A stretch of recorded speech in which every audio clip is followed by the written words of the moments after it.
the heck? There it is. Where did we leave off? It's Friday, fellas! Oh, yeah. That's where we left off. That's where we left off. Can you hear us now? Can you hear us now? It was a hell of an intro. But it's okay, because we can do it again. I think I said... oh, yeah. Anyways, it's Fellas Friday. Yeah. It's August 27th. We are here. And yesterday, what I was waving this shit around for is that this fucking sticky note doesn't have a loss on it from yesterday. This sticky note MLBs went 8-1 yesterday. And then we had to put the fucking basketball in there. And this sticky note has 7 plays on it and doesn't have one fucking loss. But there's 2 sticky notes. Yeah, there's 2 sticky notes. And this one has 3 WNBA losers on it, but 2 MLB winners on it. But that other sticky note, other sticky note, though. All right, fellas, it's Friday. We're here. We're back. We have Suck My Take, infamous on Twitter, coming in about 20 minutes to spew some knowledge on you about fantasy football. At least I hope it's knowledge. Ew. I know, Cam. If Deladonna didn't get hurt, the Mystics would have won that game. The over would have been hit because they only ended up like 4 points short. Anyways, It was very, very, very unfortunate. But it's the way the cookie crumbles sometimes, you know? It's just the way a cookie crumbles. You know those cookies. They had crumbling to the left, crumbling to the right. They had to lead the whole game. Deladonna leaves. They end up losing in the very last minute. Missed the over by, 4 points? 4.5 points? Vegas Aces need to cover 12, only cover 7. It was just one of those days, man. One of those days. But I don't think there's really anyone who did well in the NBA last night, considering the Sun almost lost. Yeah. The Aces almost lost, and the Wings upset the Mystics with Deladonna getting hurt. So, you know, it fucking happens. But that MLB slate, I'm still going to rest my hat on because that was fucking sick. Besides the Angels losing. That was the only one that missed. All right, fellas. It's Friday. You know what that means? It's Fuck It Friday. We're going to have a lot of shit going on today. No word. Yeah. Alright, I'm gonna... And you know, if Suck My Take / Braxton is coming on the show, it is going to be... It is going to be a show, let me tell you what. I have words to say that, man. A few. Uh-oh. A few. It has been a minute since... Because I did It's one been a with minute just since me I've been and him. able to say things to his face. Yeah. Oh, it boy. has been a long time. I hope you're feeling self-confident today, Braxton. You're gonna need to. I truly do. Because you're going to get taken down a notch, I can promise you. All right, fellas. We got 15 minutes to kill till Braxton comes on. What do we got to talk about? You want TV or NFL? TV. Also, Cristiano Ronaldo is no longer going to Man City. It sounds like he's going to Manchester United. Let's fucking go. What a twist. Let's fucking go. Back to Man U he comes. Let's go. I should have worn my Man U jersey today. Damn. Look at this guy. As soon as he gets announced that he's on Man U, I'm wearing that jersey, but I'm not taking off. Anyways, let's go into TV. So, Stephen A. Smith. Oh, good. Is he in trouble? Nah. He wants Magic Johnson to come on and complete the ESPN Dream Team. How does Stephen A. just automatically assume he's on the ESPN Dream Team? I mean, he might be. As far as I'm concerned, there's only one Dream Team member on ESPN, and his name is Scott Van Pelt. Fair. He's the only guy I respect on He's ESPN. the captain, coach. He is the captain, coach, leader, general. True. Everything. True. That guy should run ESPN, and I would like ESPN a lot better. I want him to leave ESPN so badly. Because he deserves better, even though he gets paid a lot of money to be over there. It's kind of a lot. All right, keep it going. He wants Magic Johnson. What Here's the dream team he wants to put out there. So, after a whole lot of bippity boop bop over at ESPN where things are going all left and right. A lot of shows getting canned, all sorts of stuff. Maybe because you put fucking stooges in front of First Take's co-host with Smith, Max Kellerman, is going to somewhere else. You got her. He never coming back. Nope. So Stephen A is like, all right. And then NBA Countdown's gone. So they're like, all right, we need a new basketball show to compete with. You can't. You can't. You can't compete with Shaq and Barkley. No, you can't. But he wants to put together a dream team that he thinks can, which includes Magic Johnson, Michael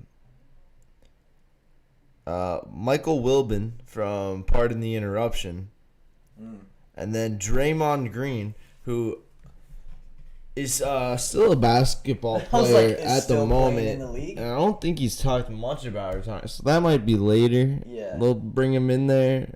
The problem I have is, hey, Stephen A. Like, I have all the respect for Stephen A. because he's done very well in his career.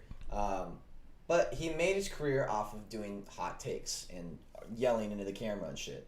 After like 20 years, dude, stop fucking yelling.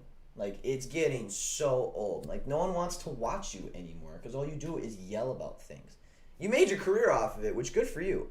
But now it's just like, dude, you're just going to scream about random shit. Like, you're not a part of the dream team. Sorry, Stephen A. No one wants to hear you scream about things on a TV show. Well, it's supposed to be funny. I mean, also, though, none of these guys... I mean, Magic doesn't even have broadcast experience. Draymond doesn't really have broadcast experience. I could see Magic doing really well. I could not see Draymond doing very well. I feel I could not see Magic going more than a week without getting fired. Really? I just feel just seeing how it went when he was managing the Lakers. Yeah. I cannot imagine that dude wouldn't do something to get himself fired in like a month. Yeah, I just would assume if Shaq and Barkley haven't been fired, that Magic could probably stay on for a little while. Because there's got to be something that they've said that they could get fired for. Yeah. Like, I've watched that show many, many, many times, and I'm like, wow, you're allowed to say that on TV? Yeah, true. No, my only reasoning is Magic is actually like a well-spoken man. Yeah. Like, he's always been well-spoken. So he's entertaining. I just feel like he wouldn't... I think he would definitely say... Fucking Draymond. Mine has steak! I don't see that doing well on TV. Oh, I think he would be really good. On a Subway commercial, he goes, mine has steak! Bro, it's a Subway commercial. I know. Mine has steak. That was his line, man. Yeah, it was a stupid fucking line, which you look real stupid saying, though. Well, you can't not look stupid if you're just sitting there saying that you like steak. I like steak. What a stooge. Alright, what else we got? A little TV stuff going on. Yeah, that was a little TV stuff. Stephen A., shut your mouth. You're not part of the dream team. Maybe you were 20 years ago. I think the point was more that he wants Magic to be his new co-host. Yeah. That was just kind of like a passing comment. I don't think he was like, all right, if we make the dream team of the best of all time, it's me, it's me, Magic, Draymond, and William. But I think it was more like, I'm putting together the best. I mean, he could if he wasn't in it. Oof. Ouch. That's it. Yeah. Ouch. All right. What else we got? We said football? Yeah, I got a football I love thing. me some football. This dude, Jadeveon Clowney, might have made a bit of a mistake. Now on the Browns. Oh, wow. Now out in Cleveland. On a 1-year, $8 million deal. Damn, he's still getting paid that much? Yeah. Yep. He said something very interesting. So they started to line him up on the same side as Myles Garrett. Okay. So now he's lining up against guards more typically than center or than tackles. Okay. And then they ask him about how he feels going against guards, And he goes, we love that matchup. We feel like they're the unathletic guys, the guard position. They're not real athletes down there, so they're just physical and maulers. But we try to get in there and create those matchups for certain guys and hopefully get some wins. Is he telling other football players that they're unathletic? Well, and not even like a probably I feel like one of the most athletic positions on the field. Like, obviously, not the most. I think if I had to give the most athletic position out, I would probably say D end to D tackle. Yeah, but imagine having to do what they do. And then second most has to be left tackle and center. Yeah. It's just because you just are doing what a line's doing, except you're backpedaling the whole time. Oh, yeah, no. The conversation of most athletic guys on the field is probably DN, D tackle. The hardest position on the field is easily 1,000,000% anywhere on it. Well, I'm just saying, and based on the offensive line. To say that guards are physical and maulers. Dude, you literally have to hold a man while backpedaling. Is like, I would say if you can say someone's not athletic but physical and a mauler, then like no one is like that's most of the trench like play in football. He is a stooge. I used to like Jadeveon Clowney a lot, and then I just kind of like stopped liking him very much. And then the whole I did too. I feel like after he left, I don't want to, but after he left Houston, I wasn't as in on that. Man, I'm just saying, like,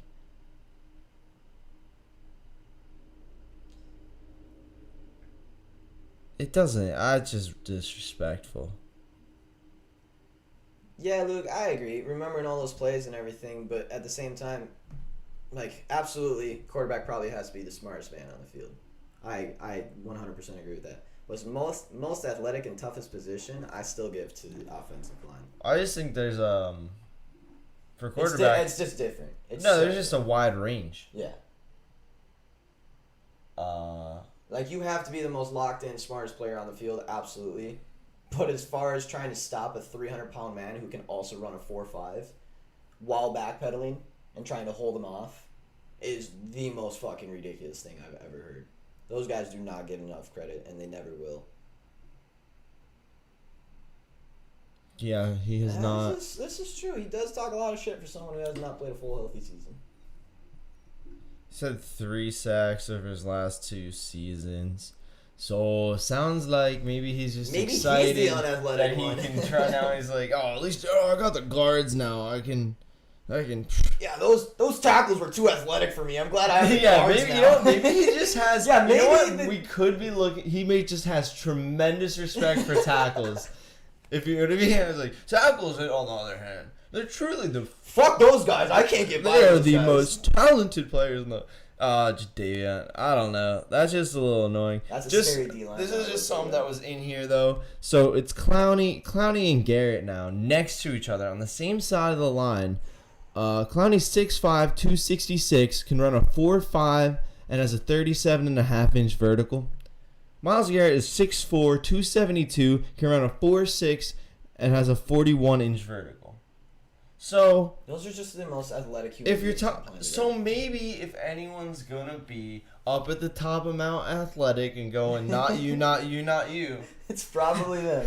If you weigh 270 pounds and can run faster than most people on planet Earth, while also being strong enough to probably pick most people up on planet Earth by one hand and pick them up upside down and slam them on their head and then put them back up and set them on their feet. Yeah. You probably are one of the most athletic human beings on planet Earth. Oh, yeah.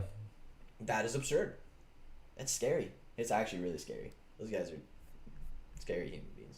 Very scary. I want to, meet Khalil Mack. And just to see what, or Aaron Donald. I want to see what they look like in person. Because, on TV, they already look massive. But I want to see one of these guys, in person. See just how big they are. I saw Kevin Love in person once. Yeah. That dude is way bigger than anyone realizes. He's huge. and his hands can like, I don't even know. They had like, you guys have it at the Wells Fargo Arena where it's like a basket or a couple basketballs. It shows all the players' size of their hands. I don't know if it have it at Wells Fargo, but I've seen it at the NBA store. I know what you're talking about. So Target Arena has it, where it's like, well, it was back when I think that was Cat's rookie season. K-Love, I don't know if they ever played together actually. I forget what it was, but anyways, K-Love has the biggest hands, and I put my hand like on his handprint, and I could have put 4 of my hands and probably still not filled it out. That's always crazy. That dude is so big, it's unbelievable. And I never realized he was that big.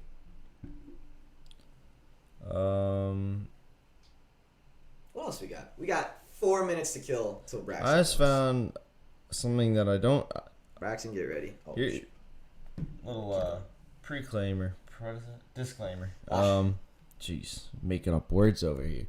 I literally just found this and I don't know. So we're gonna learn about this one together. Okay. But apparently, we talked about the Sonny Michel. Ooh, Sonny Michel to the Rams. To the Rams trade. Apparently, there was some illegal terms in that contract, and now they have to revise it. Sonny Michel is not a Ram at the moment. That's what you're saying. I believe it's been finalized now. Okay. But when the trade happened, the NFL had to step in and force the teams to change the terms of the deal because the original terms violated league rules for trades. I was wondering how they made that work because there was a certain clause in there where they could both get their 5th and 6th round back if certain things happen, and I was like, how do you just get all your shit back? That's what I was kind of wondering. So when it went down, they agreed that the Rams were going to send 2 future draft picks to New England. Initially, it was going to be a 2020, yep. 2022 6th rounder and a conditional 5th rounder that was going to convert a 4th round pick if the Rams were given a 4th round compensatory pick for the 2020 NFL draft. Okay.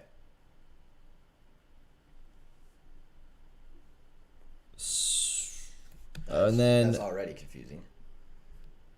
So if the Rams were given if the Rams got a 4th round pick. If the Rams got a 4th round pick, they would give it to New England. Okay. Gotcha. I think that's what that means. Those are illegal though. You're not allowed to put any conditions on a trade for a compensation pick. Really? Can't have that. Interesting. So what, they just try to anyways? They just put it right in there. They're just like, who's gonna look? Here's our very not secretive, openly public trade. Just don't look too much into it. Just sign it. We'll just move on. You can't give compensatory picks in the NFL? Or is it just the way that they did it? So actually, I'm looking at it here. You weren't allowed to trade them at all until 2016.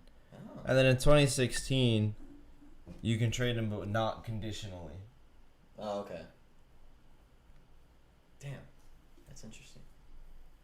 So now it's finalized, though? So they probably just gave them So they ended up doing a 2023 4th rounder and a 2022 6th rounder.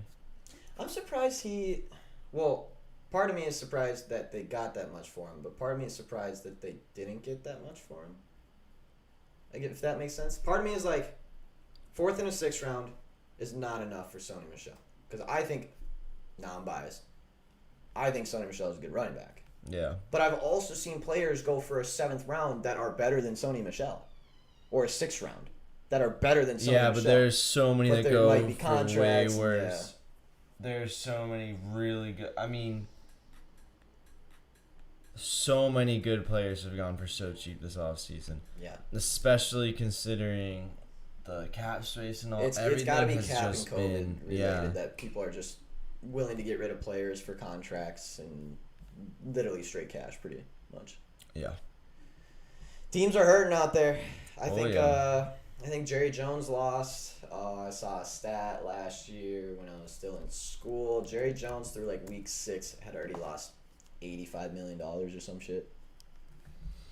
Just from like the stadium Oh alone. no. Oh no, Jerry. I wonder if he made Losing that money. back Yeah, here I when mean- the value of his NFL franchise increased by like 20% still. Who knows? I wonder. Like, why not reunite Todd Gurley on the squad? I don't know if Todd Gurley can run anymore.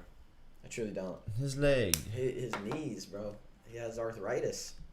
I think he can. That guy went downhill so fast. It was sad. We've talked about this. Yeah. But it is wild. It is wild. And it was like, Todd Gurley's fine. All of a sudden he doesn't play in the Super Bowl or like the playoffs. And it's like, what the? That was the guy that literally brought you to the promised land. Like, what the fuck are you doing? And all of a sudden in the offseason it was like, ooh, Todd Gurley has some arthritis in his knees. You might want to look out for that. And next season he was just non-existent. But that wasn't even on him though, because he wasn't non-existent for any reason except that the Rams didn't play him. Yeah, which were is like, the no, he has really knee weird problems. part. He has knee That was the problems. He has knee weirdest problems. I part. was like, does he? Like, I haven't seen. I mean, he definitely lost a step. You could see it in the next season that he lost a step. But he was still Todd Gurley. Like, he's still one of the better running backs in the league. I don't know. And sometimes I'm like, maybe he lost a step just because he just was completely taken out of the flow and stuff. Like, I don't know. That was one of the weirdest things that happened to that guy. There were some people out there that were like, Todd Gurley shouldn't be able to run right now.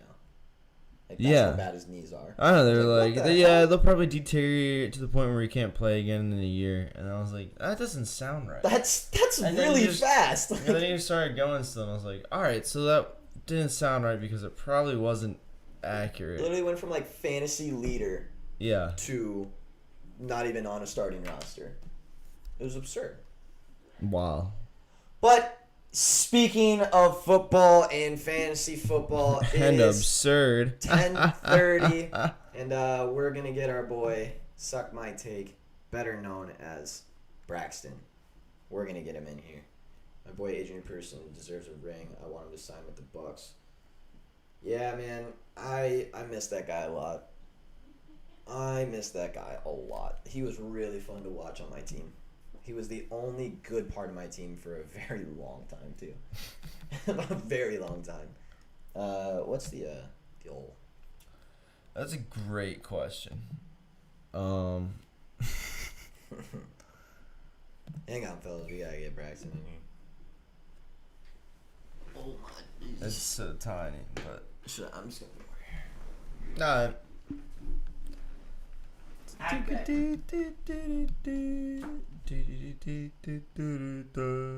You got a passcode on this one? Yeah, I think so. Where is this? There's some music playing somewhere. Oh, I have to rant. I have a personal issue with a big corporation now. eBay. Oh yeah. Yeah, get on their ass. So, yesterday, right after the show, I was browsing around eBay because I wanted a Phillies jersey. Actually, I was like, I want any MLB jersey, but I kind of want a Phillies jersey. And I was shopping, and I found a really cool Doc Holliday, St. Patrick's Day, so it was all green. It was sweet. And I tried to log in, and they're like, hey man, your account's been suspended. Do these things to fix it. And I was like, alright, that's fair. I haven't logged into this in a couple years. Maybe I didn't verify something, and then whatever. And I went through all the little things you're supposed to do. I checked them all. Checked everything. Oh yeah, this thing is talking. But I can't see where it's coming from. That was the one? Yeah. That was the one. Anyways, eBay sucks. Yeah, so I couldn't fix it, so then I got in like a chat thing. And I was like, oh shoot. Oh shit. I'll have to Oh shit. make sure.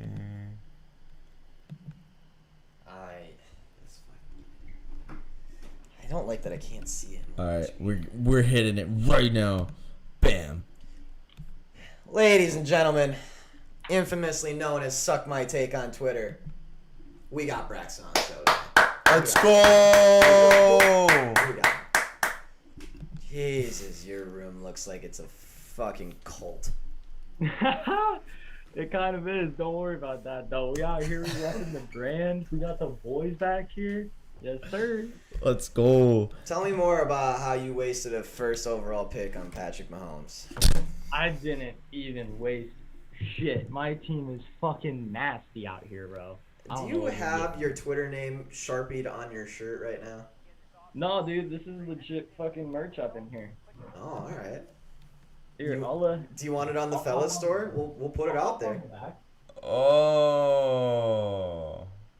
Hottest takes from the ugliest guys. Oh. Yeah, no, we out here. Hottest takes from the ugly. Yeah, I mean, hey.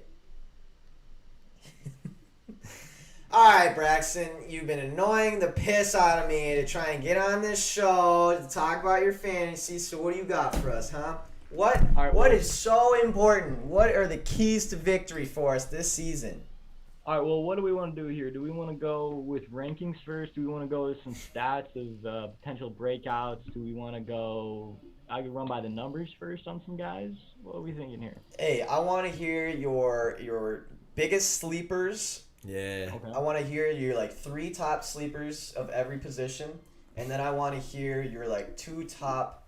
Do not fucking draft this guy no matter what, otherwise you will lose your fantasy league players.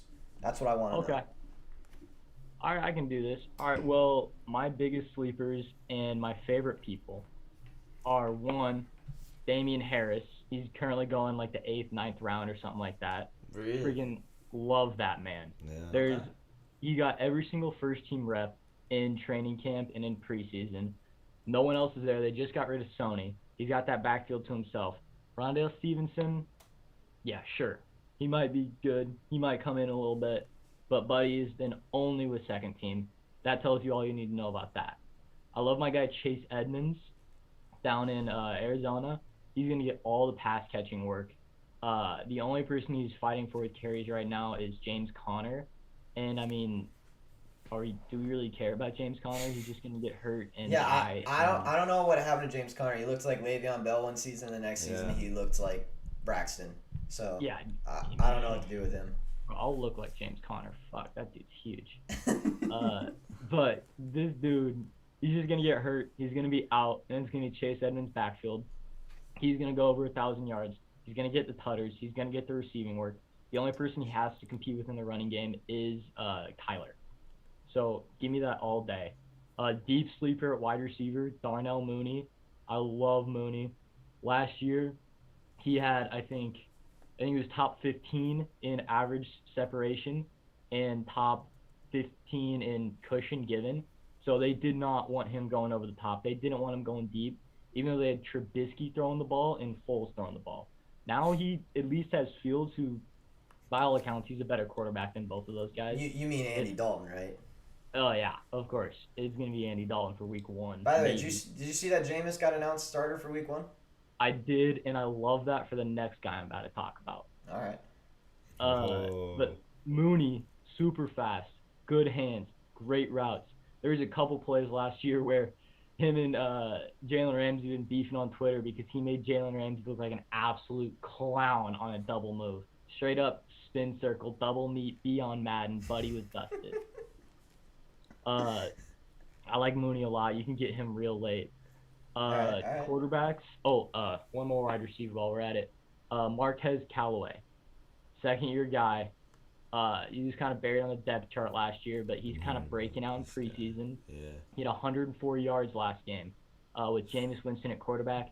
Beautiful diving catch. He's got good size, runs great routes. He's pretty athletic. And the only people who's competing for targets over there are Traycon Smith and Slant God. Demetri Harris or whatever. I'm not leaving the draft without Marquez Callaway. All right. Quarterbacks, Jameis, obviously.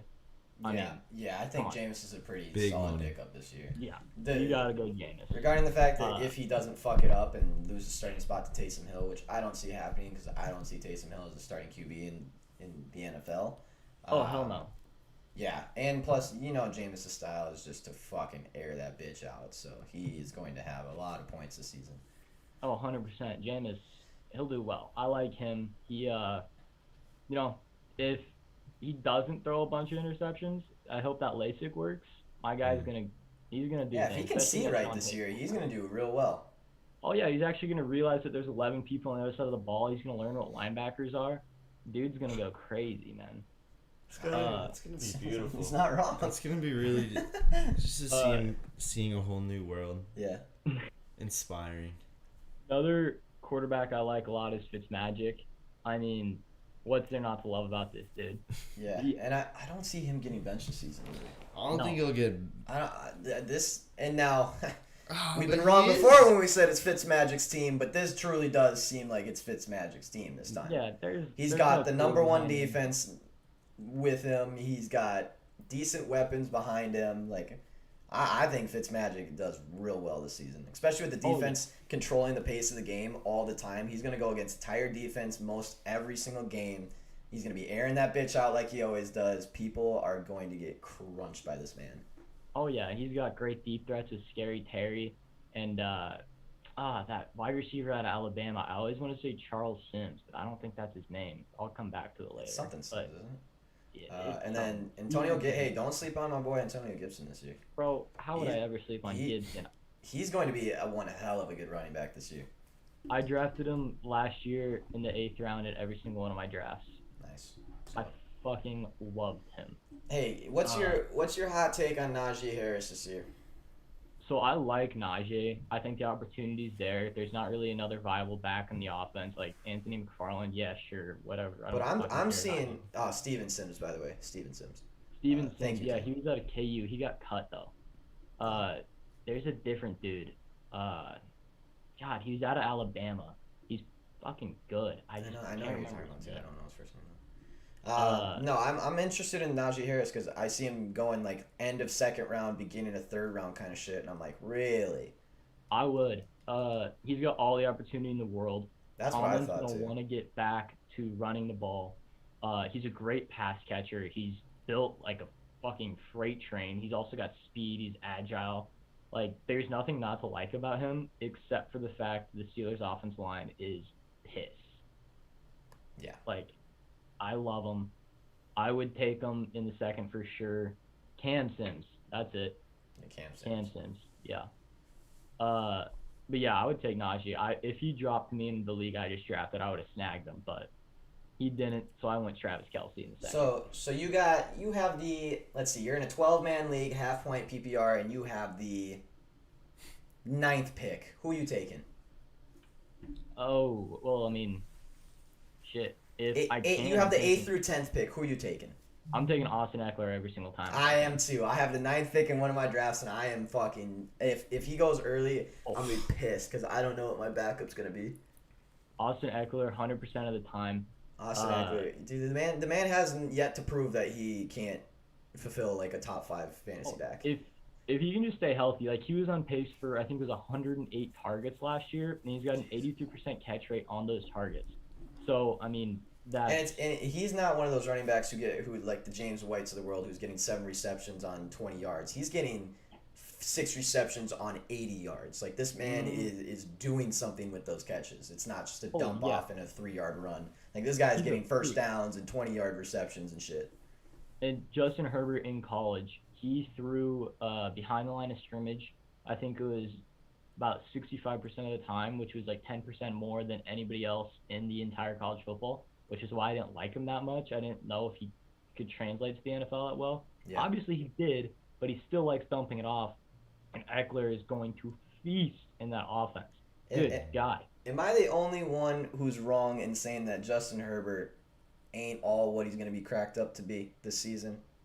I mean, Let's remember it's a sophomore season where most QBs regress.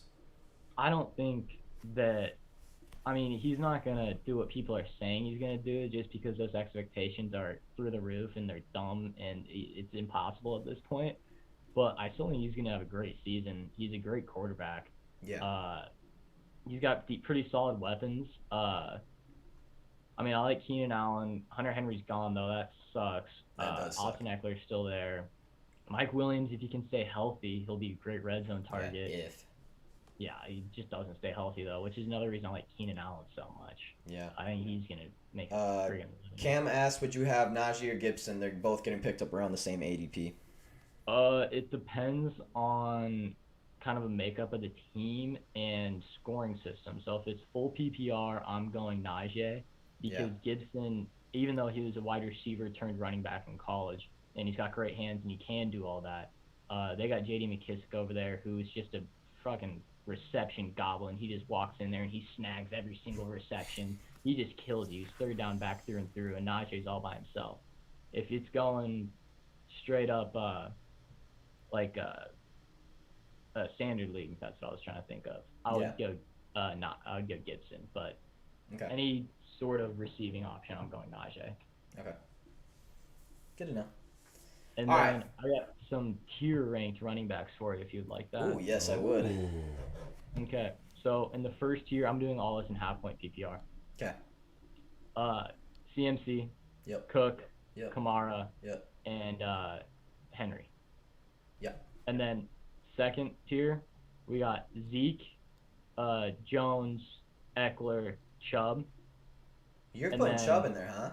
Yeah, dude, I love Chubb. I do too. I just don't know how the season's gonna go for him, because I'm not worried. he's clearly not gonna get a reception. We know that now. Yeah, it doesn't matter. But I mean, they're smack you in the face, run it right down the fucking middle with him. 100%. Strategy is still working. I'm just wondering if with another year of tape on this man, literally running through behind the center, either on the left or the right side of the center, I'm wondering if people are gonna catch on to it. And I don't know if they can with that committee back shit. Like, I think there's maybe too many looks to give them where you can't stack the box because you got Odell and Jarvis on the outside. But that was one guy this season, and I was like, because I've had him for 3 straight fantasy seasons. He was one of my keepers. I picked him up the first season real late. And I was like, I don't know if I want to draft him again. I love Chubb. So they got the zone running scheme a lot like in Tennessee and in Minnesota. Mm-hmm. So he's bouncing it outside a lot. He's got the speed that is remarkable for his size. He's a big dude. He can take the hits. Yep. His agility rating is, I'd say, top 5 in the NFL. I can actually look this up real quick. I don't have these numbers off the top of my head. Hold on. But his broken tackle rate, I'm pretty sure, is number 1 or number 2. Yeah, no one can fucking His tackle. avoided tackles, number 1, number 2. He's pretty much just a younger version of Derrick Henry in all aspects of pretty much anything you could ever want. Yeah. He doesn't really catch the ball. Freak athletic. All right, here we go. So true yards per carry, that's just, yards per carry not defined by the offensive line. He's third in that. Yards per touch is fourth. Breakaway runs, he's second. Breakaway run rate, he's third. Evaded tackles, sixth. Number 1 juke rate. Damn. Production premium, 7th. Expected points added, 2nd. Dominator rating, just how much you dominate at your position, he's 7th. Game script, 10. Yards created, 3rd. Yards created per touch, 1st. All right. There's absolutely nothing not to like about this guy. Okay, so say your second tier again. You had Zeke. Okay, I'll get back to it real quick. So my second Zeke, tier Jones. was Zeke, Jones, Eckler, and Chubb. Okay. And then third tier, we're going Saquon, Taylor, Mixon, Najee, Gibson, Dobbins. I take Mixon out of there. It's the same thing with Najee because there's no other running back in that backfield, and Zach Taylor's shown a commitment to the run, and He's just so all they got to do is fucking keep bad. feeding Mixon. He's so bad. Oh, Mixon's a good runner. No, he's not. Oh, he is. His ADP has been top 10 for running backs every season, and he has yet to finish in the top 10. I don't know. I had him 1 year, maybe 2 years ago or something, but I think he finished top 10 in there. I don't know, man. He's not. Let's see here. That is one guy that I tell everyone to just avoid at all costs. It's more about volume for me with him because he's gonna that's get fair. all the volume. I just saw so many games last year where he had like 14 carries for 8 yards, and I was like, what the fuck? Like, how do you even do that? And plus, yes, Cam, Luke, they do not have an O-line, as Joey Burrow found out real fucking quick last season. That's also part of the reason why I do like him a little bit more, but this is only in like PPR, half point PPR. Yeah. Because Giovanni Bernard's gone. Joe Mixon's a very good pass catcher. Yeah. Joe Burrow isn't going to want to run. He's going to get rid of that ball quicker and quicker and quicker. Yes, he is. He doesn't want to get hit. So he's going to be finding Mixon on a lot of dump-offs this year. Yeah. I think Mixon's going to have a big day. He might only go for like 40, 50 yards a game, maybe gets a touchdown, but he's going to have 4, 5, 6 catches every game. I'm like deathly afraid for Joey Burrow and Trevor Lawrence this year. Oh, yeah. Like, I'm actually afraid. Because after seeing, like, Joey last year and the whole ACL thing, and, like, not even the ACL thing, because that was just a bad, like, that was just got crunched from both ways. But the 8 games before that, my man was getting bad. He was getting hit so fucking hard so many times. And I'm like, dude, you can't be a rookie QB and be taking those hits. Like, we're not going to see Trevor Lawrence for another year and a half because something stupid. He's going to get deheaded. You know what? Figure it out. Every single first overall pick has gone on the bad team since the NFL was invented. Get rid of the ball quicker. Yeah. Demand a trade. Figure it out. I'm just saying, like, if I'm the Jaguars this year, I'm doing shotgun every single play. Yeah. I'm putting 2 running backs on either side of them, and I'm saying your job is to protect your fucking quarterback. Let him get some time. Let him just throw the ball away if he needs to. But every single play, you got 2 tight ends on the field blocking, and you got 2 running backs on the field, and they're blocking. Yeah. And you have 2 wide receivers, and you say, go make something happen, hopefully. No, dude, I'm deathly afraid for both of those quarterbacks. Justin Fields, not so much, because he actually has an O-line to somewhat sit behind, and he's quick enough to get away from it. Not great. He's built. That's good. That's why I like James Robinson a lot, though, because James Robinson's great in pass pro. He's going to be on the field a lot. He's pretty decent out of the backfield and receiving. Especially with Etienne or whatever going down. Etienne. Yeah.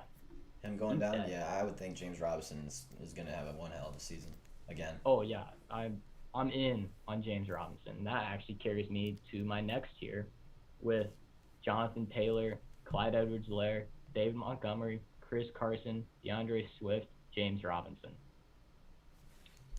Any questions on any of those guys?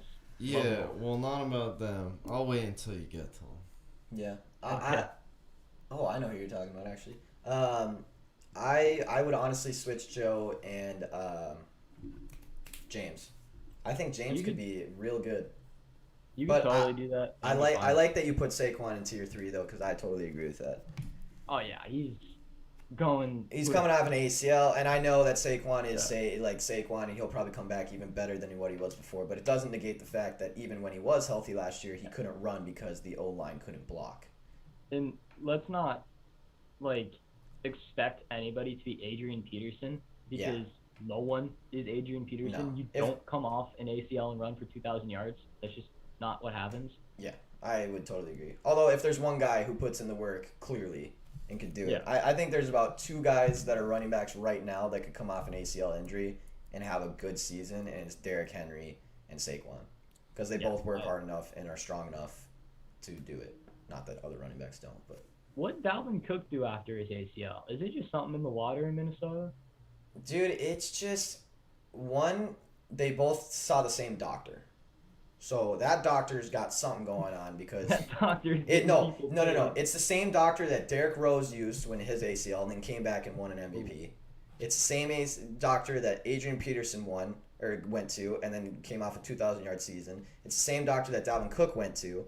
Like, it's this guy clearly knows how to fucking repair an ACL and make them better when they come back. He knows like, I don't know what it is. Bionic, he puts, but like, puts if you look at his fucking track record, like, he knows how to build back an ACL better than when it came in. I don't know how you do that. I've never heard of it. I know plenty of people that torn their ACL and never played sports again the rest of their life. Oh, I don't know how you do that.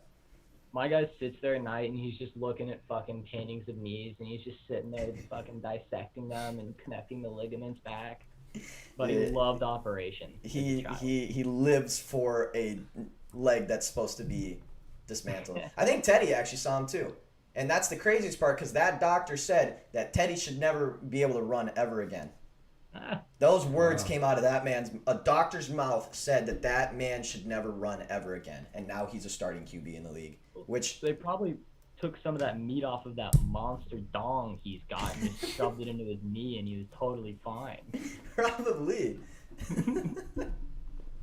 Alright, what else you got? That fucking picture of Teddy Bridgewater in college when he's just standing there like this and he's just fucking packing a Pringles can down there.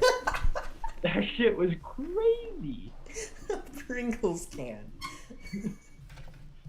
Alright, so. Alright, let's hear one more. I want to hear one more tier because I want to hear if one of the names come up. Alright, well, next tier I'm going Darrell Henderson, Mike Davis, Chase Edmonds, Kareem Hunt, Damian Harris, and Miles Sanders. Even there it is. I hate Miles There Sanders. It was. You hate Miles Sanders? You see who his QB is this year? Yeah, it hurts. They're gonna have to run the ball so fucking much. Yeah, but I don't know if that directly translates to Miles Sanders. Miles Sanders hasn't played a full healthy season. I mean, I think he's a good back. He did well at Penn State and everything. I haven't really seen it as last much season, in the NFL.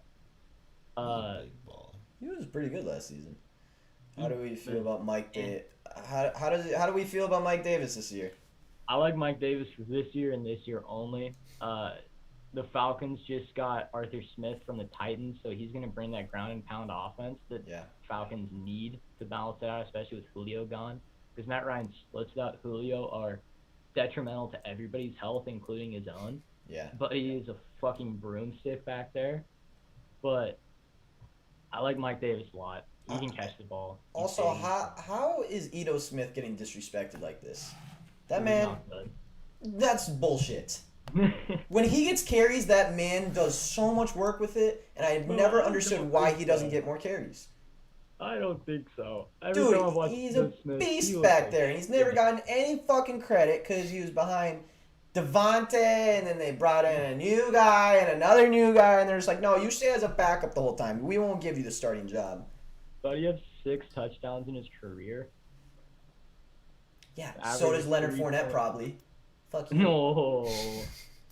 Leonard Fournette I also don't love. Dude, so you know those guys that you draft every single season and you don't understand why you draft them every single season, but you just continue to because you think they're going to be good? That was Leonard Fournette for me for about 4 years straight. And that man, if he would have just scored on 20% of first and goal on the 1 yard line, oh yeah, I would have won my fantasy league all 4 years.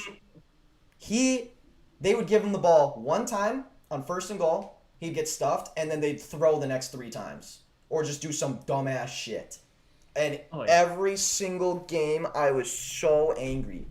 This man should have had 30 touchdowns. Especially in like if 2 he seasons. could have stayed healthy.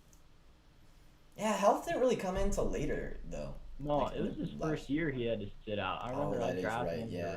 Well, who was his backup? TJ Yeldon back then? Yeah. Yeldon, man. That motherfucker. All right, let's go. I want to hear your you do not fucking draft these people list. All right, I just want to go right back to Miles Sanders real quick, and the reason I'm not drafting him whatsoever in any aspect. They just got Kenneth Gainwell.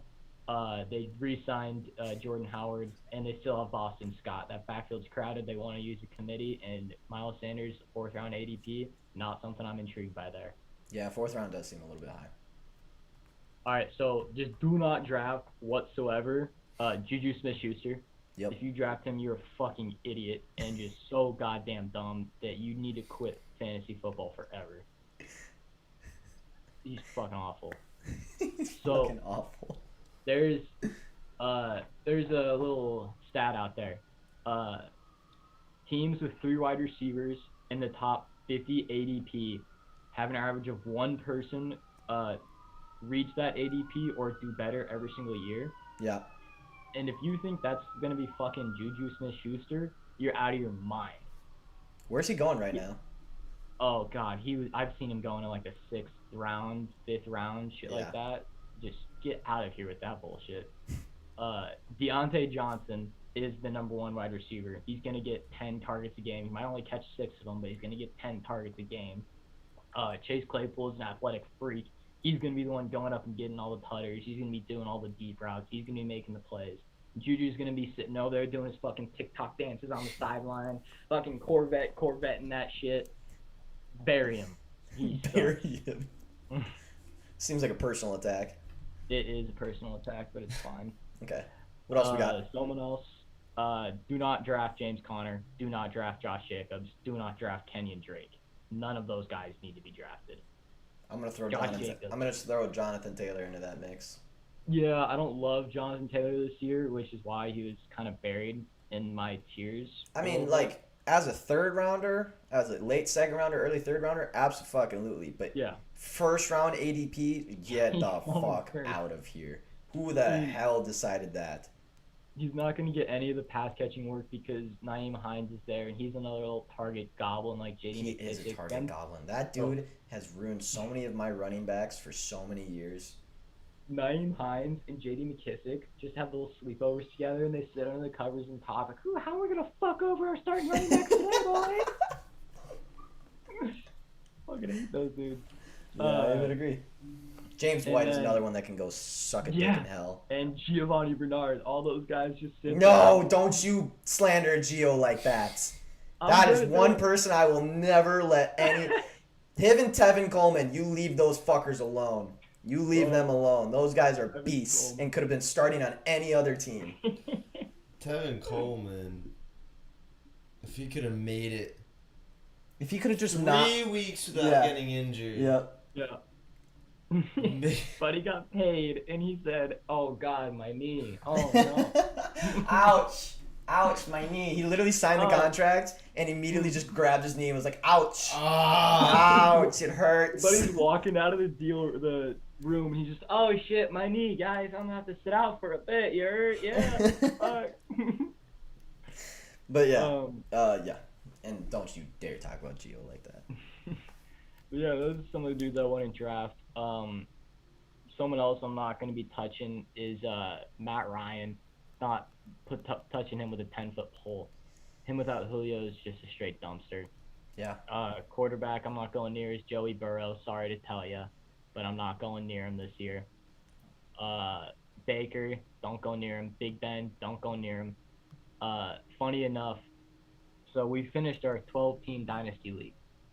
Yeah. And the only starting quarterback that wasn't drafted, Jared Goff.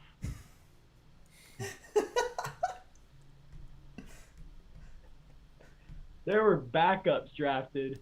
Deshaun Watson was drafted. Jared Goff was not drafted. That's pretty bad. Carson Wentz was drafted. That is pretty bad. If Jared Goff isn't getting taken in Dynasty League. Now, I'm sure you and your fuck friends all have similar minds, so that's probably why you're not taking Jared Goff, but that is pretty funny. A lot of Bears fans in there, but yeah, no one. Yeah.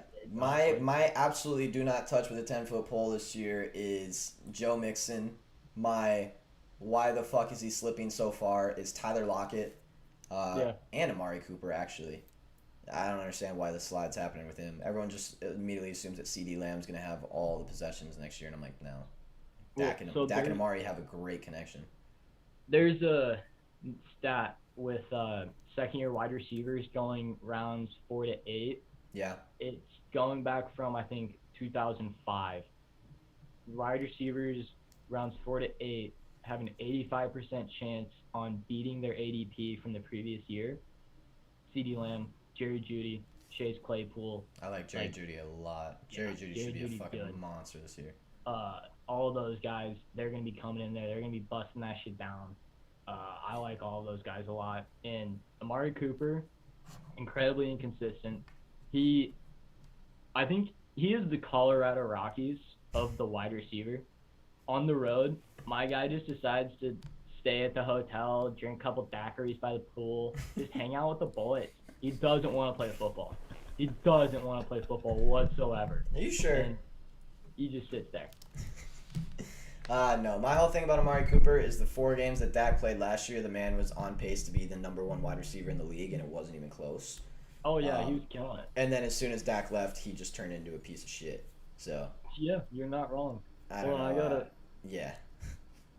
I'm looking up Amari Cooper game logs real quick just because I want to emphasize this. Is it 2019 stats? Yeah, it should be. Alright, splits 2019.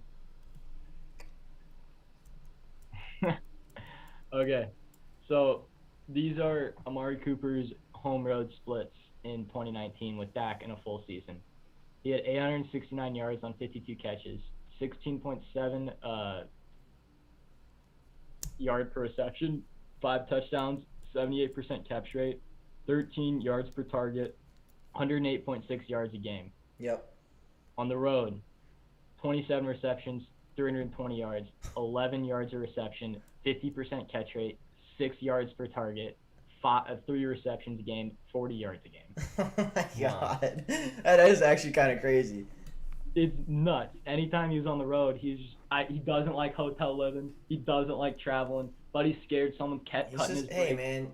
He's just a homebody. He likes to smoke weed. He's a homebody. Doesn't like being on the road. It makes him uncomfortable. I mean, yeah, he was like 24 during He that. has to sleep with some random groupie rather than his girlfriend. Like, it's just it's not comfortable for him. That's fair. That's so fair. All right, Braxton. I'm going to give you 1.5 hot takes, and then you're out of here because we got to do bets. I'm going to give you 1.5 hot takes. Take us out. 1.5 hot takes. I want your hottest take, and then your half hottest next take. No, we'll do the half hottest first. Okay, yeah. I want to. And then your hottest. So you don't want to start with the really crazy one and then be like, also, here's a really agreeable opinion for it. Give me something that, most people will be like, you're a fucking idiot. And then give me something that we just, like, literally have to kick you off the show. Because that's kind of what we're going to do. Okay. My half hottest take. Let me think about this real quick. That would probably be Chase Edmonds ends up as the top 10 fantasy running back. Wow. This is a half a hot take. Jeez, that's 3/4 That was a little more than half. I'm done. You're pushing 80% on that one. Dude, my guy, he's going to be good. Oh, Tannehill, there's also another little half hot take. It's Tannehill's going to finish top 4 in quarterback. Yeah. I don't know if I'd go top 4, but I'd definitely go like top 7. All right, so I could see it. These are Tannehill's splits.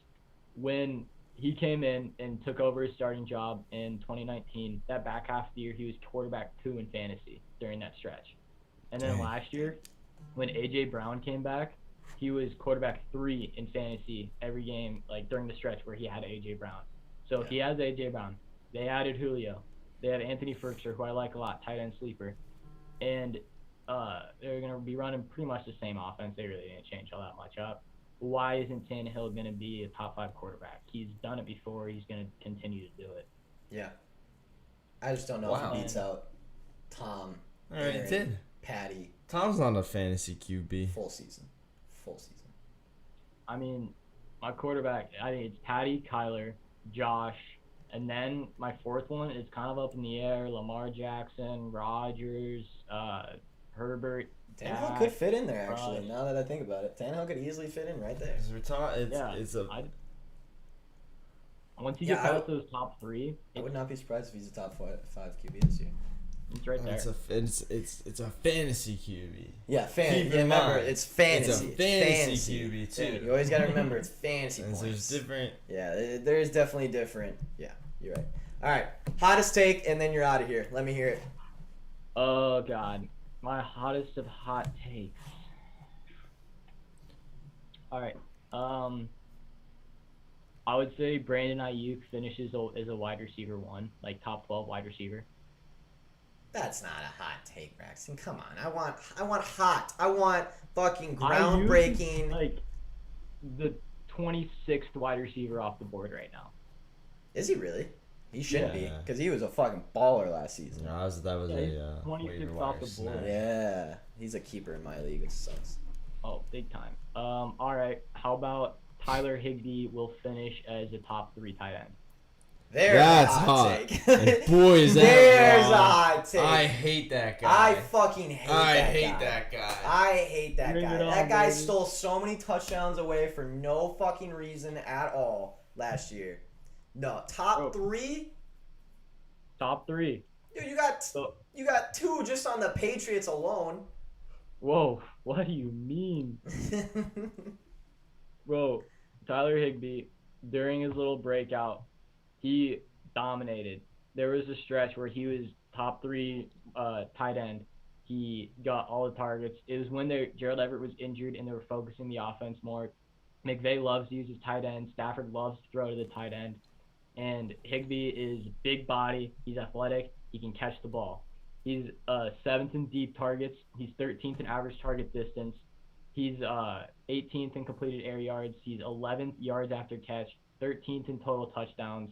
And all of this has been with Jared Goff at quarterback and Gerald Everett on his team sharing the load at tight end. 9% catch rate, 5% target quality, 7% catchable ball, 11 in yards per route, 7th in yards per target. My guy has the entire tight end depth chart to himself now. If they just focus up on Tyler Higbee, he's going to go crazy, and you can get him in the 10th, 11th, 12th round right now.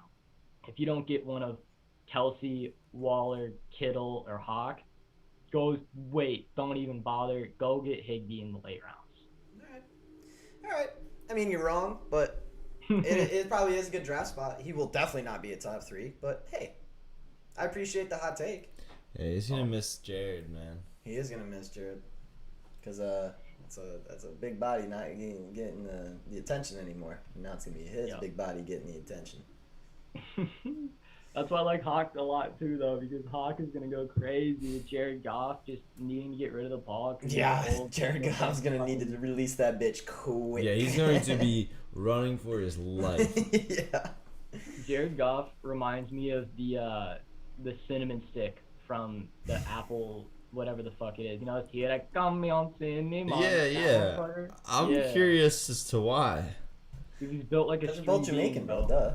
Is it because he's a little bit got a little Rastafarian? Yeah, bro. Look at his face. Every time you look at it, he's got that Eli Manning shit going on. Bro, that's exactly what I said about Draymond earlier. All right, Brax. We appreciate you coming on. I caught that face right up there. Oh. All right, Brax. We appreciate you coming on. At Suck My Take on Twitter. Everyone go give him a follow. He posts. It's a great fade on Twitter. Honestly, it's just a great account. Braxton, Do we have more gambling Twitter beef? Yeah. Bro. We should start a fight so we can come on here and settle it. Like, yeah, you guys better do. show your faces. Bro, don't worry. Bryce Harper home run today. I do like that. All right, and with that, thank you, Braxton. We appreciate you. Thank you for making our fantasy teams better today. We will we'll talk to you soon. Yes, sir. Have a good one. Yep. Yeah. Now we're back. Are we back to ourselves? Back to ourselves. Thank God. No, I'm just kidding. All right, what a guy. He crazy motherfucker, but Shout out he, to Braxton that for little coming data on. analytics sport Man. major. He occasionally knows what he's doing. It's a man after my own heart kind of thing, you know. How that is gone. All right. We need to kick it to a quick break to set up for bets and everything. Do not leave. We'll be back in literally 120 seconds. Sean is going to play a fucking banger on the way out and get us ready for bets on this fucking fuck 'em. You just applied a lot Fuck 'em of fellas pressure, Friday. bro.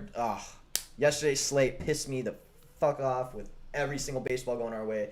WNBA, Deladonna gets hurt. The Aces decided to almost lose the worst team in the league. It's fine though. We'll be back in 2 minutes. Don't go anywhere. You'll miss something. Yeah. Oh yeah.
Fellas. Oh. Since the Taliban took over, Nick Costello has a 1.034 OPS and a 173 WRC. Forgot to mention that. All right. Well, what a coincidence. I Well, guess. I'm glad that's the first thing. That couldn't have been your fucking hot take. You couldn't have led with that Bro, one. that's just a fact. That's not a hot. That's I just guess. facts, baby. All right, fellas. I'm It glad is a that's new the- day. The first thing we're coming back on. Yeah. It is a new day. Taliban trends. Yesterday, the bets were fucking nuts. Absolutely stupid nuts. Unless you took WNBA, then they weren't as stupid nuts. Because that stupid fucking sport. God. Yesterday was the first time that I have watched sports all day, and at the end of the night, I was genuinely upset. Like, yesterday, I was actually upset. But it doesn't negate the fact that this sticky note yesterday didn't fucking lose. Has 7 bets on it, it didn't fucking lose. 8-1 in MLB on the show yesterday. 0-3 in WNBA. But we're back for another day, fellas, and here we fucking go. Uh-oh. First game of the day at 7:05. I don't like when we don't have sports all day. It really, really disappoints me. Anyways, Arizona Diamondbacks on the road getting plus 210 with Taylor Widener on the mound going against Aaron Nola and the Philadelphia Phillies at home getting minus 250. What do we need to know about this one? Taylor Widener is 2-1 with a 4.34 ERA with a 1.38 WHIP. He averages 4.2 innings, which means we're going to get about 5 innings of that god-awful Arizona Diamondbacks bullpen. On-base percentage of .332. His earned run game log in the past 10 games is 1-1-0-2-5-5-5-1-0-0. His walks have gone up recently, and he likes to give up about a dinger a game. So that's Taylor Widener. He's actually not as bad as I thought with Philly getting minus 250. That seems a little bit juiced. But Aaron Nola, 7-7, 4.33 ERA, very similar to Taylor Widener. Beats him in the whip, though, with 1.12 whip, 5.2 average innings pitched, an on-base percentage of only .285. His earned run game log is 2.40-520-1404. He's decent, a little sporadic. No early games to tempt me today. Yeah, I know. I feel that. A little sporadic. Doesn't give up a ton of dingers. Walks stay down quite a bit. So I give the starting pitcher nod to the Philadelphia Phillies. But as I said yesterday on the show, there's no reason you shouldn't be taking the Arizona Diamondbacks right now. And the Arizona Diamondbacks won that game yesterday. I feel like with the money line and plus 210, there's got to be some reason. Because it wasn't that yesterday, right? It was plus 180. Really? Yeah. Yeah, dude, they're getting. Well, then shoot. I listen. The Phillies are not good right now. Like they're just not. They've won. Just 2 not games. against the D-backs. No, again, they've won 2 games in the past 10. Yeah, They've but- lost all 4 against the D-backs. They lost against Cincinnati. They got crunched by Tampa Bay twice. They finally took 2 out of 3 That's against what I'm saying, the Padres, though, who is also just as bad as them right now. No, they lost 8 of their last 10, but 4 of them were all the D-backs. They just don't know what to do with the D-backs. They're so bad against the D-backs. It's just ridiculous. It just doesn't make sense. Over under set at 8.5. Arizona Diamondbacks are at 3.5 with plus money. That means 2.5 juiced has got to be on some book somewhere. And if you don't think the D-backs can hit 3 runs in this little run that they've had right now, I don't know what to tell you. They've hit over 2.5 in 8 of their last 10 and over 3.5 in 7 of their last 10. I think that team total over is a great spot. I don't see why that would miss. Aaron Nola is not. He's a good pitcher, but he's nothing special. He did have a great outing last outing, I will say. 8.2 innings, 2 hits, 2 earned runs, 11 strikeouts. But that's the first time he's ever hit double-digit strikeouts, I'm pretty sure, this entire season. So, and he's definitely in a regression season. He's pitched better every single season before now. Not to mention, it is 85 degrees here in Philly, 81% humidity, with wind going slightly out. So the ball should fly today. Yeah, you're right. Bit of a hitter's park. Yeah. It is a little muggy in this room, actually. Yeah. You can kind of feel the humidity today. A little bit. Let's go. Tommy put this shit on. All right, Tom. 75. All right, anyways, I don't think we have a play for that game. However, Baby. The under? I will say that I don't think anyone should be putting the Philadelphia Phillies in anything Don't parlay them. Don't do anything with them. Even if they win this game, they are bad right now, and it is a dumb bet at minus 250. It's way too juiced. I think Arizona Diamondbacks team total over is a solid play, but it's also the Arizona Diamondbacks that I do not trust on the road as well. I also like exactly 9 runs here. Nice. What's the odds? Plus 575. Not bad. Which is way less than that. That's not that great either. No, though. it's really not at all. Next game of the day, also at 7:05. Looks like we got 3 7:05 games. Oh, yeah. St. Louis Cardinals and J.A. Happ, who fucking sucks. Hap. I know, because he might have played for my team. Getting minus 148 on the road, going against Dylan Peters and the Pittsburgh Pirates, getting plus 136 at home. What do we need to know? J.A. Happ is 2-0 while playing for the St. Louis Cardinals with a 1.99 ERA with a 1.01 whip, 5.2 average innings pitched, on-base percentage of 341. That's kind of high, considering his ERA and everything else is kind of low. Yes. This is the stats I was looking for.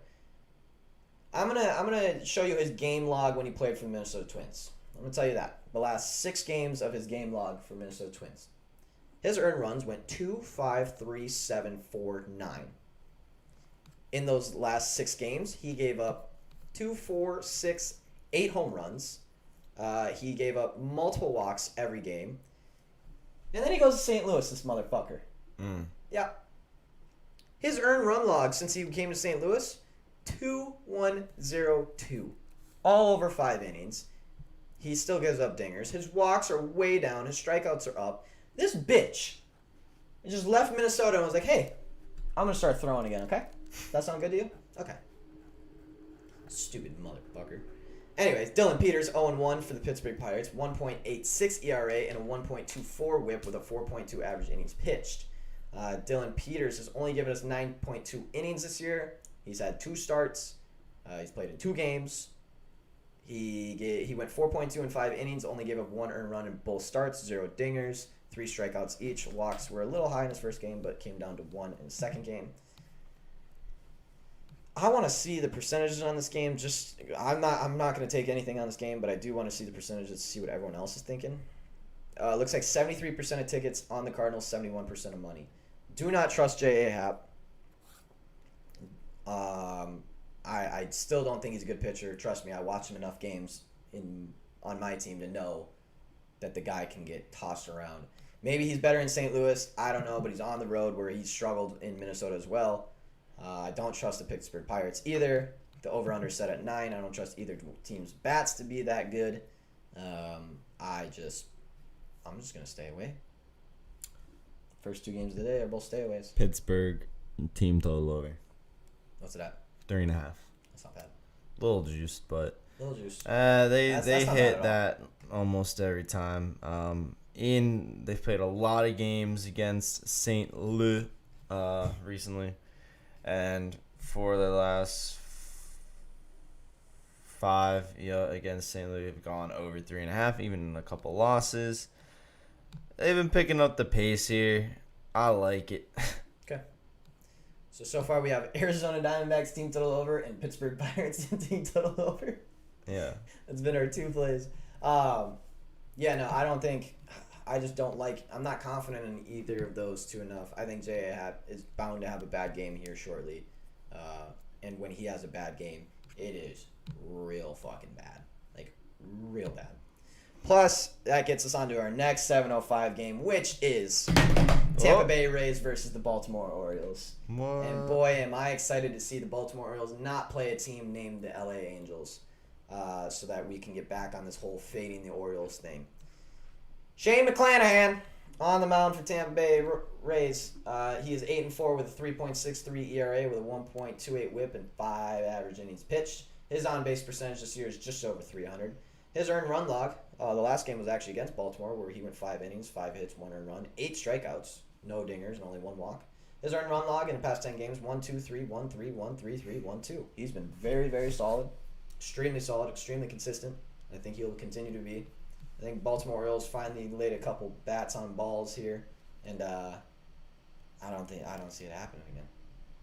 Matt Harvey on the mound for the Baltimore Orioles. Almost sneezed there. Whoa. Fought it off. That was wild. Matt Harvey, 6-13 on the season, 6.27 ERA with a 1.54 WHIP, 4.2 average innings pitched. His on base percentage is damn near 350. His earned run log is 4.532. Then he had 3 real good games in a row where he went 6 innings and gave up 0 earned runs across all 3. But before that, he went 6.23. Dingers, he really didn't give up a lot of dingers up until the last 4 games where he's given up 1, 1, 2, and 2. Guys, I don't know really what to do here besides just take Tampa Bay Rays. I think it's pretty simple. Maybe I don't trust the over actually because Shane McClanahan is a damn good pitcher. Now, Baltimore Orioles have been putting in the last 3 games. See, it's all against it. So what do we do here? In the last 3 games, the Baltimore Orioles have scored 31 runs. Yeah. But it's all against the Angels. So the thing is, we do have shit. Yeah, we have a pretty recent series with Tampa Bay and Baltimore. They won 9-2, 10-0, and 8-4. Yep. And 7-2. 7-2, just in case you weren't convinced. Yeah, convinced. just in case you weren't convinced, throw that one in there too. Eric still had some powder in his nose from the break. Yeah, there's a little residue after the break. What do you think we take 2-minute breaks for? God. You're just powdering his nose? Yeah, is that one? Powder the nose and go. A little can't look sweaty on the camera. Yeah, that's what we're talking about, right? Exactly. Anyways, I think if you're looking at that, I think you take. I'm not gonna look at. I'm taking whatever there is team total overs, even if it's fucking 7.5. It's 6.5. Okay. I would agree with you, but with the last 3 games of the Baltimore Orioles, I don't necessarily trust it. So I'm going Tampa Bay Rays -1, and I'm gonna throw it in a parlay with something else. Actually, I really don't want to throw it. This is the one time. This is the one time I want to do the 1.5. I'm so bad. I don't think I get it's not. I get probably statistically it's not a good bet, but man, if you have a heavy favorite, it's not that bad. Yeah. I don't know. I think there's a lot of times you can use it. I'm just saying. I read that article and it would very much convince me never to bet one ever again. No, I'm sure you could have all sorts of. Just sometimes it just makes it was like, I know. It's not bad if it's right. Exactly, I agree. All right, so we're just taking Tampa Bay Rays there. If you want to take team totals, I'm sure the Rays will lay into Matt Harvey and the bullpen. I have no doubt that they will. I just don't know if it's going to be 7 runs because it could very easily be 5-0 or 5-1 or something like that. Remember the last time we bet on the over in this game, Tampa Bay Rays scored 7 real fucking quick, and we pushed on the over 9 because the Orioles couldn't score, and the Rays just kind of packed it in and was like, all right, we're just going to coast to the finish line. So I'm a little worried about something like that happening, so I'm not going to play an over in this game. And remember, the only reason we hit the over in yesterday's game is because the Baltimore Orioles scored 13 fucking runs. Next game, 7-10, we have Eduardo Rodriguez for the Boston Red Sox on the road, getting -180, going against Logan Allen and the Cleveland Indians, getting +164 at home. It's a great win by the Cleveland Indians yesterday, by the way. Oh, Also, look at this. That over in the Look at this I just found here. As you know, sometimes to circumnavigate gross team total overs, you can go your race 2s. This is true. And I'm a lot more comfortable with 6 or 5 than I am with 7, right? That race to 5 runs, Tampa Bay Rays -160, it looks real nice. Or if you're feeling a little ballsy, the race to 6 is -125. This is also true. Love me some Franmil Rays over bases. He has been very good lately. Anyways, Eduardo Rodriguez, 9-7, 5.19 ERA, 1.4 WHIP, 5 average innings pitched. He's given us 120 this year, on base percentage almost 330. Earned run log 5-0-2-0-6-1-0-4-0-2. So extremely sporadic, extremely inconsistent. Now one of those games were against Baltimore. One of them was against Detroit, and the other one was against Yankees in Oakland when he gave up the zeros. So not the greatest teams to give up 0 to. He also just gave up 5 against the Texas Rangers in 3.2 innings. So not a dinger guy. Not many dingers at all. Big strikeout guy. Walks are a little sporadic, but normally aren't too ridiculous. Definitely susceptible to giving up some runs though, for sure. Logan Allen, 1-5 this season with a 9.13 ERA and a 1.81 WHIP across 3.1 average innings. On base percentage is almost 400. He's given us 22 innings this season, and they have been 22 pretty bad innings. Wow. He's been in 7 games this year, and his earned run log is 5.264.312, which doesn't sound bad for a starting pitcher, except that these were all across 2, 2, 1, 3, and 3 innings. So all of a sudden the stats are not as good. Big dinger guy. His dinger log is 1133001. Not a big walk guy, not a big strikeout guy. So he's a big put balls in play, try and get ground balls out to first. And if you let the Boston Red Sox put balls on bats, you are going to find yourself in a rough position. I like. Oh, can you turn on the Boston Red Sox game? Can you turn it on real quick so I can see it? Can you turn on the Boston Red Sox game? Quick so you can see it. I think the game total over is pretty safe here at 10. I know it's 10, which is high, but Boston's bats have been unbelievable. Their bats game log is 12, 6, 11, 8, 1, 6, 2, 0, 3, 6.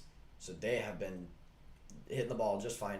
Cleveland Indians has actually been hitting the ball damn well as well. 10, 7, 3, 3, 5, 9, 7, 3, 4, 11. So that...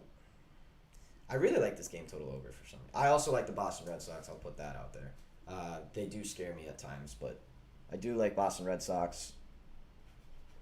Red Sox -1 most likely. Because that -180 is a little, ugh. Just a little, ugh. Oh. Ooh, you know what? I know a game later on that I'm going to parlay with that Red Sox one. Uh-oh. Because I already looked at the matchup and I liked it. Uh-oh. But also the over 10 in this game. Also, solid bets. I don't see either of these pitchers doing well. I don't see either of these bullpens doing well. Cleveland Indians is not a team to mess with right now. So they've won 7 of their last 10. Boston has won 5 of their last 10. Now that's against some better teams, but yeah, I like the over in this. I think there's gonna be a lot of balls in play in this one, and Boston Red Sox to win. Next game, 7-10. We have Wade Miley and the Cincinnati Reds on the road at -138, going against Zach Thompson and the Miami Marlins. +127 at home. Wade Miley is 10-4 this season with a 2.88 ERA, 1.23 WHIP, and 6 average innings pitched. I don't know if you're going with props after the King Shane K total is over 6.5 at +130. Interesting. I did not look at Shane's Ks lately, but he has been pitching incredible. And the Baltimore Orioles like to strike out. So, Wade Miley, 2.88, 1.23 WHIP, 6 average innings pitched, on-base percentage of .301. His earned run log in his past 10 games is 2.050.33.1002. So, he's really only had one sporadic game. Otherwise, he's been in very much control, 3 or less earned runs. All these games, except for the last one where we gave up 5 hits across 4.2 innings, but only 2 earned runs, they pulled him after 4.2 innings. Other than that, he's gone over 6 innings every single time. Home runs are very much down. He's only given up 4 home runs in his past 10 games. Walks are a little high, but stayed consistent for the most part. Strikeouts are kind of all over the place. Not a big strikeout guy. I don't see a lot of runs happening against Wade Miley today. A couple, but not many. Zach Thompson, 2-5, 2.97 ERA, 1.09 WHIP, 4.2 average innings pitched. He's only given us 57 this season. On-base percentage of .278 is pretty solid. Earned run log is 2.142.103031. Those are all between 4 and 6 innings pitched. Also not a big dinger guy. He gives up, actually that's kind of cool. He gives up 1 every other game, like consistently. Very consistently. So according to his consistency, he's not giving up a home run today. But not a big strikeout guy, although occasionally can hit the double digits. Not a big walk guy either. So I would assume that the Cincinnati Reds win this game. I'm just going to assume that. Yeah. But the problem is that Zach Thompson is a very good starting pitcher who has a decent bullpen behind him. The Marlins are a good defensive team. They rank 13th in the league. Reds have the 7th best offense, 18th best defense. Marlins have obviously a dog shit offense. I think I might stay away from this one. What do you taking think? the over. What do you got it at? 7.5? 7.5 on DK, 8 on BetUS. I like either of those. And I'll tell you why, because they've been hitting the under a lot. Okay. But almost everyone. So in their 4 matchups this year, the scores have been 7, 8, 11, and 4. The totals. 2 of those were unders because the games were at 9 and 8.5. But if you get it at 7.5, they're overs. Oh. So the line's been adjusted, I think, accordingly. And then you go back up. And 7.5 is super low, and I'd basically take that at almost Yeah, any 7.5. game. is 7.5 is low. pretty low. Yeah, I like that I like over there. And the Reds bats. Reds bats are good. Very, very solid. The over is also 5-0 in Miley's last 5 starts. Oh, interessante. If you needed more, if you needed a little more reason. Is that a little trend you got there? The whole laptop thing is just doesn't want to Is it work. really just pooping? It's having a hard time. I think DraftKings or FanDuel probably hacked my laptop so that I couldn't see stats after what we did to them in MLB yesterday, which is fine.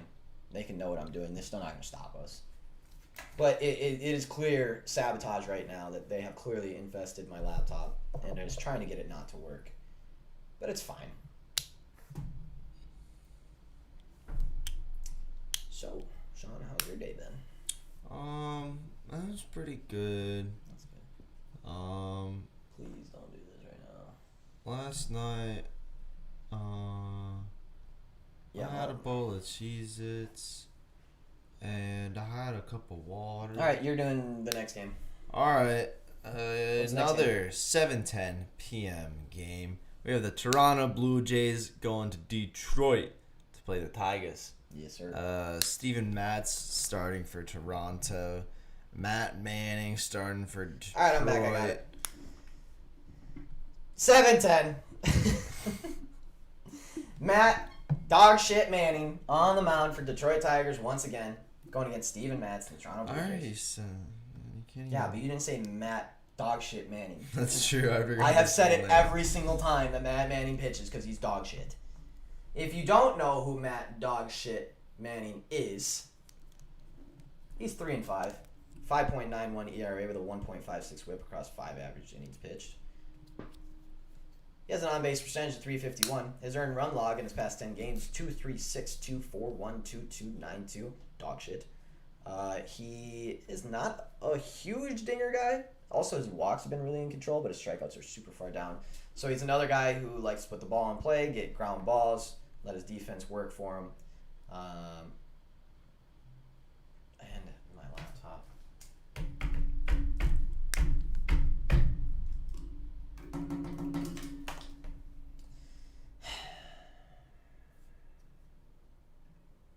I'm switching Wi-Fi's. I'm doing it. Where are you gonna go? To the regular one, not the extender. All right, here we go. Steven Matz, 10-7, 3.94 ERA, 1.36 WHIP, 5 average innings pitched, on base percentage of .324. His earned run log is 1.020020341. Those are all across 4 to 6 innings. Not a big dinger guy. Only given up 5 in his last 10 games. Not a big walk guy. His strikeouts are actually down. He's normally up, and the past couple it has been very far down. Now, over-under set at 9.5. We're in Detroit. Now, when you say a huge dinger guy, I can't help but think of what your big said about Teddy Pringle can. Big dinger guy. Huge dinger guy. Back in a Pringles can. Yeah, not to be confused with the Pringles can. Dingers as in home runs. My normal term for your thinking of dinger is schlong. So if you ever hear that word, I don't know if I've ever probably- heard you say schlong ever. I normally don't talk about men's penises on the show, so if I do, it'll be schlong that is used. Yeah, but I know you outside of the show too. I don't know if I'd consider you a schlong guy. That's interesting. Oh, I'm a big schlong guy, but saying schlong, I guess, is a little sporadic, you know. Oh. Yes, not that there's anything wrong with that. Anyways, straight meat stick Teddy. Anyways, I don't know what to do with this game. It's a meat stick Friday. I think the Toronto Blue Jays win this game, but the Toronto Blue Jays have only won 4 of their past 10, and remember, they didn't play Detroit very well in the 3-game series they had last time, which they were at home at, I might add, and now they're in Detroit. Detroit's also only won 4 of their past 10 games. Both these teams just... I don't know what happened to the Blue Jays. I don't know what happened to them, but they just turned into dog shit real quick. Yesterday's White Sox game looked like a murder scene up until about the 8th inning, and then turned back into a murder scene again. Even their good pitchers are getting hit on. Like, I just don't know. I'm going to stay away from this. I don't want to touch anything to do with the Toronto Blue Jays right now, or the Detroit Tigers, because that team is also a team that can come out of fucking nowhere and score 13 runs. So I do not like that game. I'm staying away from that. What do you think on that one? You got anything? I'm considering the under. Under is 3-0 in this matchup, and they've been convincing unders as well for this season. 4-1, 3-0, 5-3. It's 9.5 right now. Hasn't changed much. It's been 9.5 or 10 the whole season. Actually, I do like that under. I don't think it's bad. That is a good under. Definitely not bad at all. You writing that one down? Yeah. Okay. Yeah, I am. I'm gonna come back to that one. I'm gonna reevaluate the situation after. No, that's fair, man. Next game, That's fair. also at 7:10. Paulo Espino for the Washington Nationals getting plus 170 on the road, going against the New York Mets, and Dick Mountain, also known as Rich Hill, minus 205 at home. Let's see what we got here. Paulo Espino, 3-4, 4.28 ERA, 1.2 WHIP, 2.2 average innings pitched. He's given us 75 innings this year with a 291 on-base percentage. His earned run log in his past 10 games, 3.516130333. Not the best. I will also add that when he leaves the game, they let up a lot more runs. I'm just looking at all these logs right here. Like, take the Padres game, for example. 2.1 innings pitched, 4 hits, 3 earned runs. Not a good outing, right? Right. They let up 24 that game. 4.1 innings pitched, 5 hits, 3 earned runs, 6 strikeouts, only 1 walk. Pretty good outing, right? Yeah. They let up 3 earned runs. They gave up 9 that game. Oh, that's so sad. 1 inning pitch, 1 earned run. I guess that doesn't matter. They gave up 8 that. Like, it seems to be that whoever they're going to put in after him is also going to Just be gonna bad. blow it. Yeah. Rich Hill is 0-1 for the New York Mets. 5.06 ERA, 1.35 WHIP, 4.1 average innings pitched. He's got a 315 on-base percentage. He's been pretty consistently bad, but not sporadically bad. I'll put it that way. His earned run log in the past 10 games, 3.2304. Let me try that again. 3.2304, 3.3314. I guess can be a big dinger guy sometimes. It's either he's not giving up dingers or he's giving up multiple dingers a game. So his dinger log is 3.000200103. So it seems like when he gives up one, he's going to give multiple. Walks are really far down. Strikeouts are not much. He normally doesn't strike out a whole bunch. He's another kind of ground ball contact guy.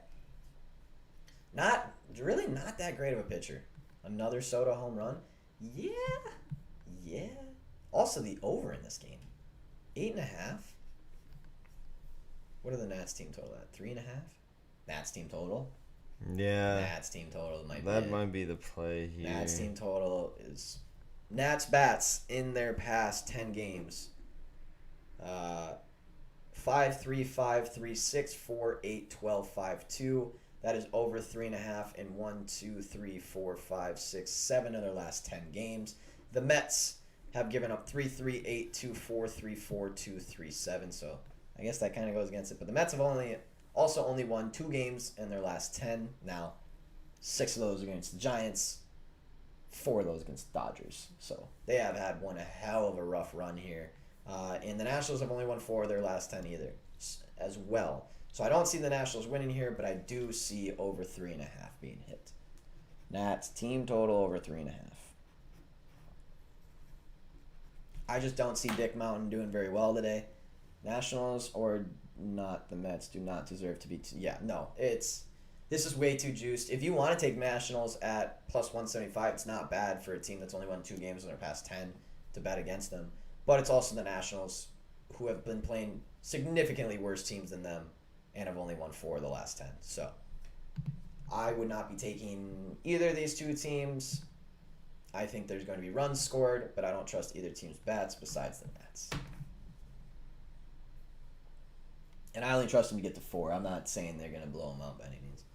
Also, great call yesterday by us on the Nats-Marlins game. Remember how we were scared because we were like, one team is probably going to blow out the other, so let's just take the over? What a hit. By like the 5th inning, too. Beautiful. Nope. No sweat. Under swag. That Mariners Kansas City Royals over was a sweat and a half until the 6th. It was 1-0 in the 5th inning, and it was 5-4 in the 6th inning. It was just a whole bunch of runs all of a sudden, and it was, hey, very nice. Great parlay hit. How about the bailing off that the Toronto White Sox under too? Oh yeah. So now it's 14-4-1. That was a hell of a switch on your part. I can't believe you called that one to a T yesterday too. Get me out, and now they're gone. And now they're gone. All right, next game, 7:20. We're on the 7:10s. We're getting late. Yes, we are. Kevin Gausman on the mound for the not the New York Giants, the San Francisco Giants. Wrong sport. Kevin Gausman on the road for the San Francisco Giants, getting plus 105, going against Max Fried in the Atlanta Braves, getting minus 125 at home. Kevin Gausman is 12-5 this season with a 2.47 ERA, with a 1.01 WHIP and 6 average innings pitched. His earned run log is 2.31136212. So besides that 6 that came in randomly against Pittsburgh, he has not given up over 3 earned runs. His strikeouts are very high, a little inconsistent, but most times over 5. Really doesn't give up any dingers. Okay. Chris Bryant versus a lefty is auto bet homer and bases. Good to know. Walks have been cooling off a little bit. So very solid pitcher. Probably going to give up a couple runs, but nothing too egregious. He is going against Max Fried, who is 11-7, 3.49 ERA with a 1.22 WHIP and 5.2 average innings pitched with an on-base percentage of .306. His earned run log, remember, his last outing was against the Baltimore Orioles, where he went 9 innings. It gave up 4 hits and 0 earned runs across 4 strikeouts and no walks. Great outing.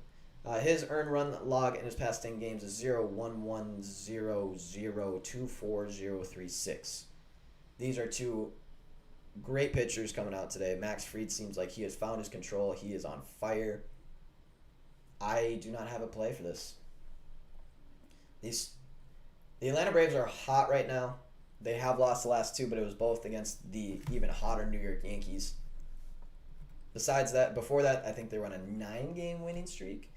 And the Giants have won 8 of their past 10. Most of them by only 1 run, I will point out. No. Yes. They're head-to-head this season. They have not played each other this season, sorry. Over-under set at 8.5. I think that's a very solid line because I could see this being a 3-1, or I could see this being like a 6-4 or a 6-3. So that line also scares me. I don't think there's a good play for this game. I'm going to stay away. You got anything over there? I like the San Francisco money line. Do you? Yeah. Plus 111. Yeah, I just think one of those cases where I'm not saying that I think the Braves will lose, but I think that the Giants have a better than a plus 110, whatever you get that chance of winning. They should be plus money.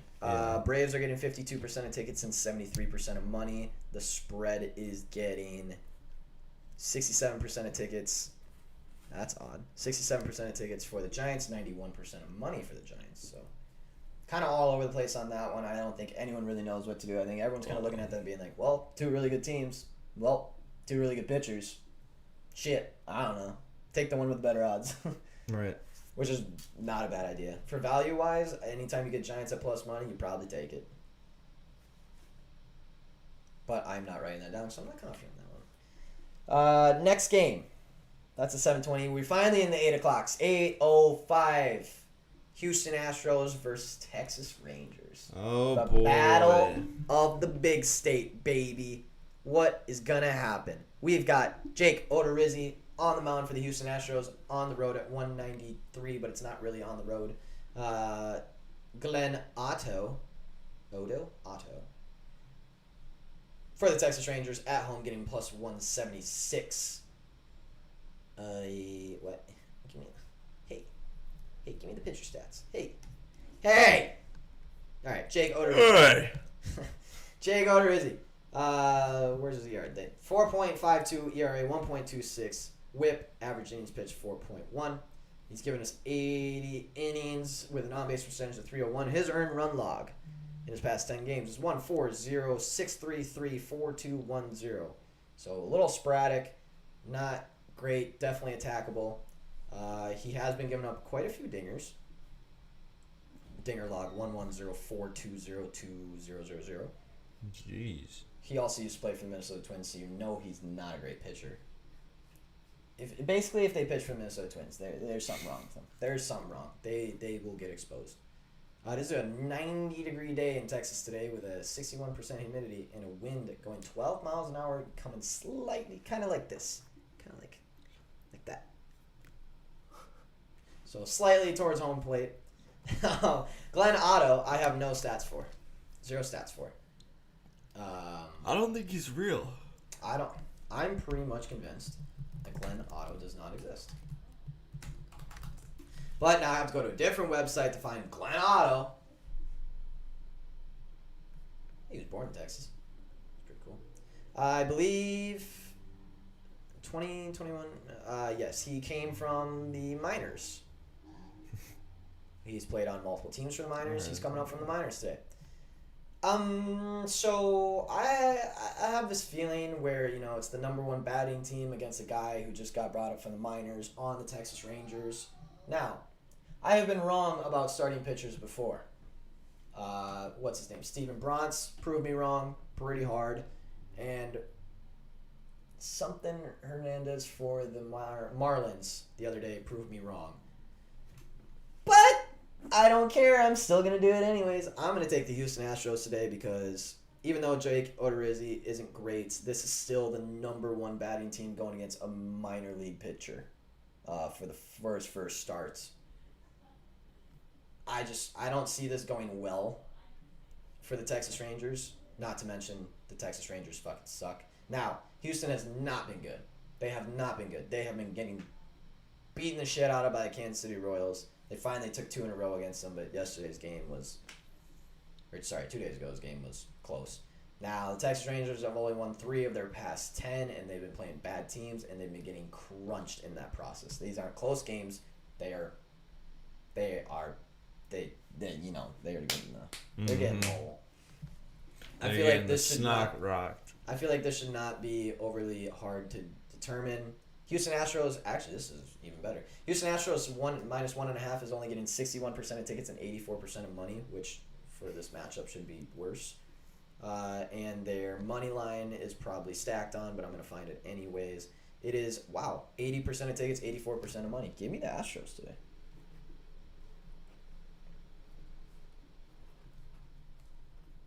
I think that's all I need to talk about that. I feel like we don't need to mess with team totals because Houston's bats have not been totally awake lately, so I don't fully trust them to hit 6.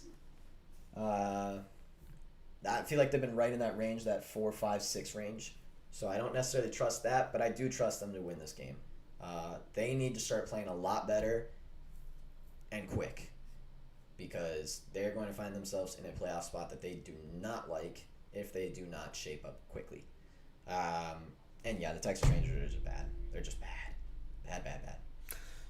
They are what I like to call them. What we like to call them the industry. Yeah.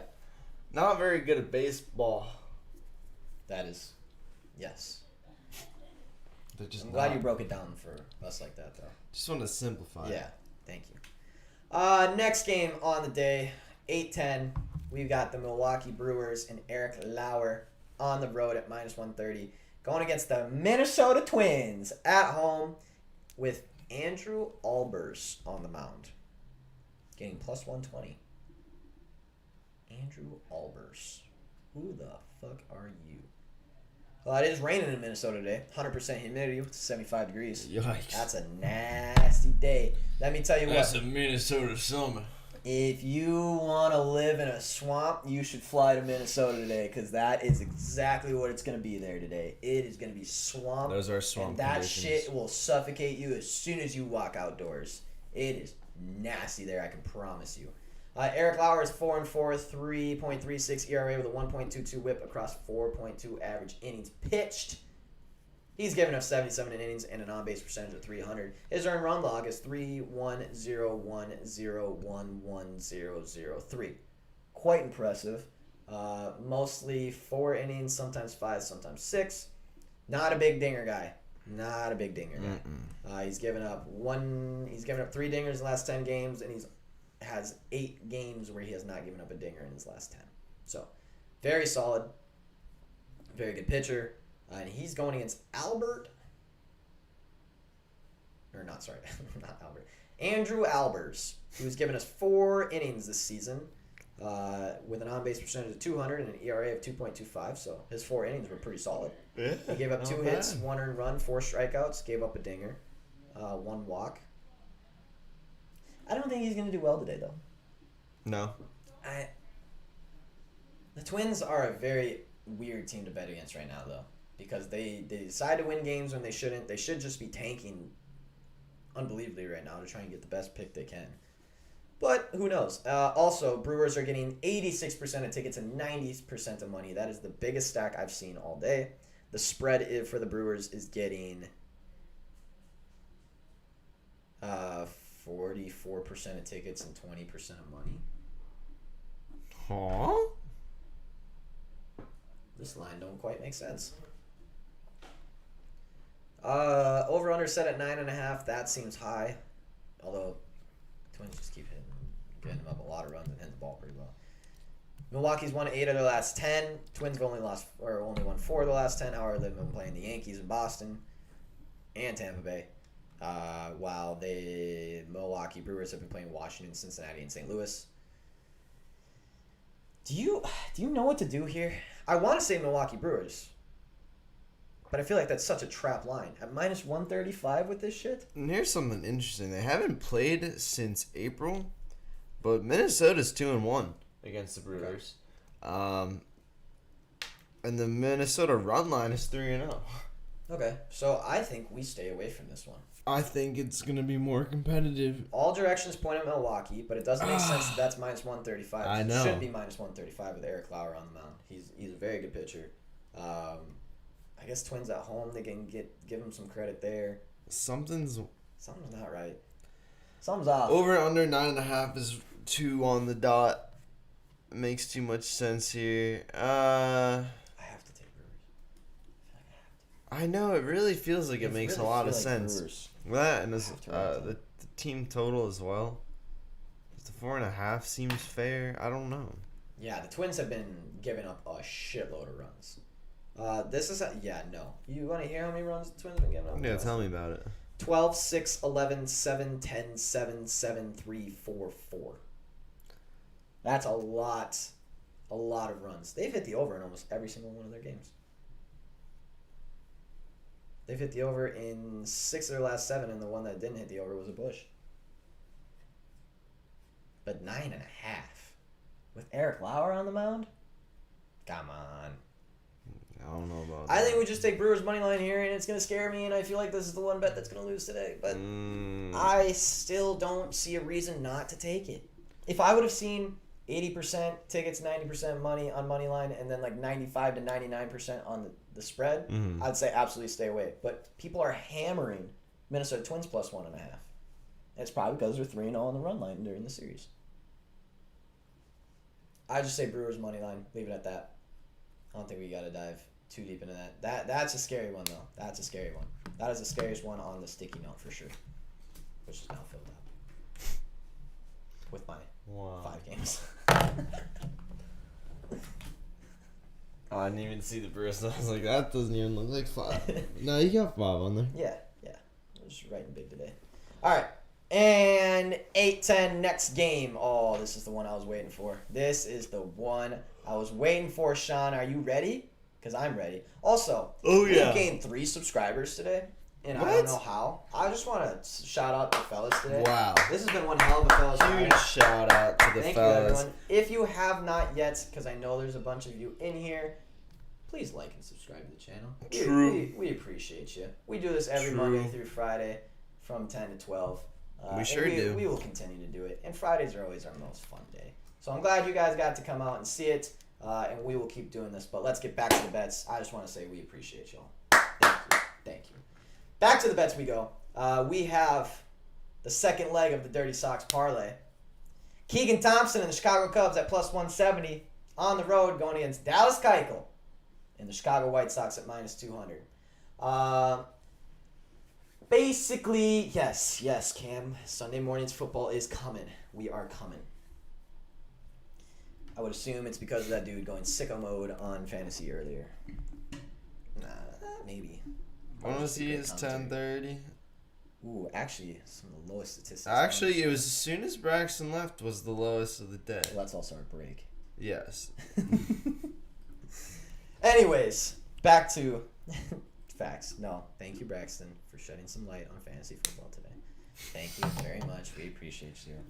Thank you, Braxton. Go You're Braxton. so smart. Go Braxton. Yeah, go Braxton. Go Braxton. Anyways, go Braxton. Go. Do you want me to jump into this Go game, or can we Braxton, just go say that hey, it's the White Braxton, Sox go. against the Chicago Cubs? And, Go Braxton. Yeah, I feel like we could.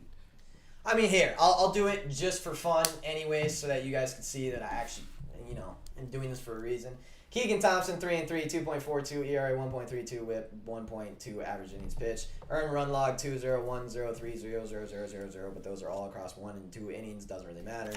They're going against the White Sox. His on-base percentage is 311, even though his stats are that low. Yes, it did, Cam. That hurt, honestly. I need to go wash my mouth out with soap. Dallas Keuchel, 8-7, 4.71 ERA with a 1.36 WHIP with a 5.1 average innings pitched. His earned run log is 6.242542.170. Wow, that's a lot, by the way. That's quite a few. That is quite a few. I'm trying to see who it's been against. Yeah, no, those are some bad stats, Dallas. Bad stats. Let me see where the money's at. I have a feeling the White Sox are getting slammed on. Yes, their minus 1.5 is 90% of tickets and 83% of money. Their money line is, once I find it, 80% of tickets, 88% of money. So a stack, but not an egregious stack. Not a ridiculous where it's just like no worth at all. I do think the White Sox win this game. I know the White Sox have not been playing overly great lately. They've only won 5 of their last 10. Now, granted, they've gone against Toronto, Tampa Bay, and Oakland, which is a lot better than the teams that the Chicago Cubs have been going against, who have won 4 of their last 10 against Colorado, Kansas City, and Cincinnati. Also, Chicago, I mean, I guess there's really no home team here, but you get to play in your own park, which got to have something to do with something. I really don't see the White Sox losing this game. Chicago Cubs are really bad. Yeah. I don't see it. I'm going to go White Sox.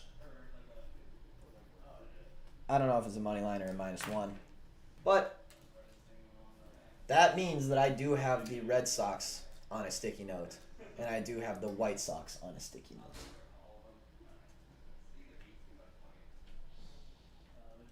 What the hell's going on out there? Anyways. Red Sox -1, White Sox -1. I wonder what that parlay is. Is that a good parlay?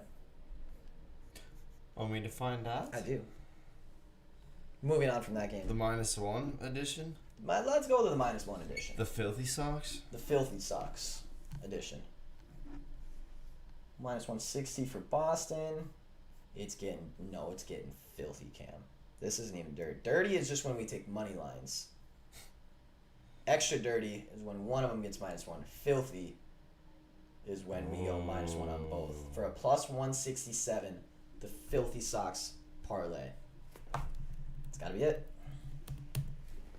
Let's see, $100,000 bet pays $267,338.71. I haven't changed my socks in 10 days, just waiting for this moment. You know, last time you didn't change the socks and you had dirty socks, it won. You didn't have any dreams last night, right? About dirty socks? Because that's when we cannot put it down. Not a dream about the mouse. Okay, perfect. I kicked it down the stairs.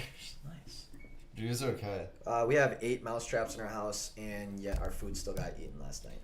I'm in full military war mode. These things are gonna fucking die. I'm just telling you, man. We need sticky traps. I agree. That's We need every trap that's ever been created ever. because the little, you know, the worst ones are those little maze ones because they can literally back out of them. I've seen it happen. Yeah. It's the most infuriating thing. Anyways, moving on. Let's go. I really like these sticky notes so far. Next game, 9:38. We do not know the pitcher for the LA Angels, or do we?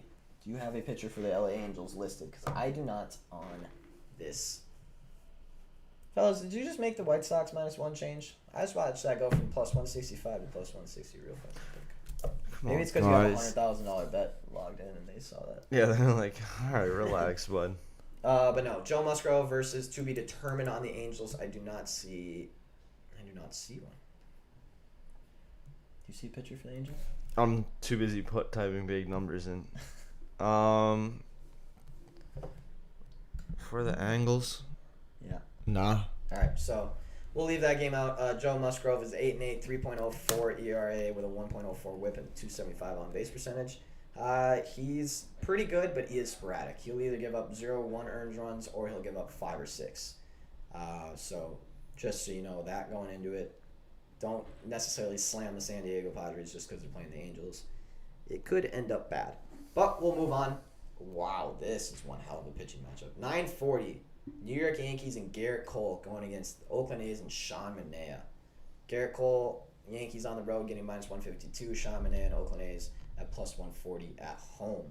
Garrett Cole, 12-6, 2.92 ERA, just under a 1 WHIP with a 6.1 average innings pitched.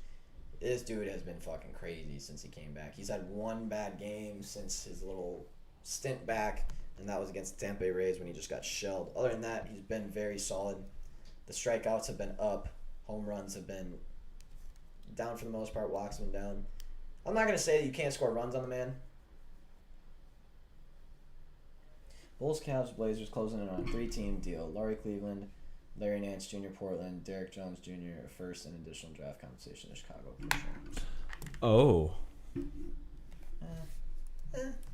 What? Dude. Come on. Anyways, going against Garrett. How are you going to add that, dude? That's a pretty big one. Pretty big 3-teamer there. Is it though? Yeah.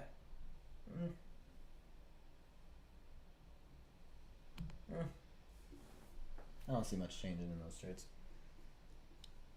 Do you see much changing for any of those teams? I actually like that move for Cleveland for Laurie because Yeah. I think they're the type of team. First of all, I guess then they have Jarrett Allen at center, so they can run Laurie at the power forward, and then I think really see what he has to actually. We'll see. Something to work with. Because I do think they're a pretty similar team in terms of skill levels to the Bulls, but I think they're a better organization right now. That might be true. Derek Jones to Chicago. Yeah, and Derek Jones, I think Portland kind of got. I don't know about Larry Nance Jr. to Portland. I think Portland kind of got fleeced a little bit. Well, it depends what the draft picks were too. Yeah, a first-round pick, but that was to Chicago. Oh wow.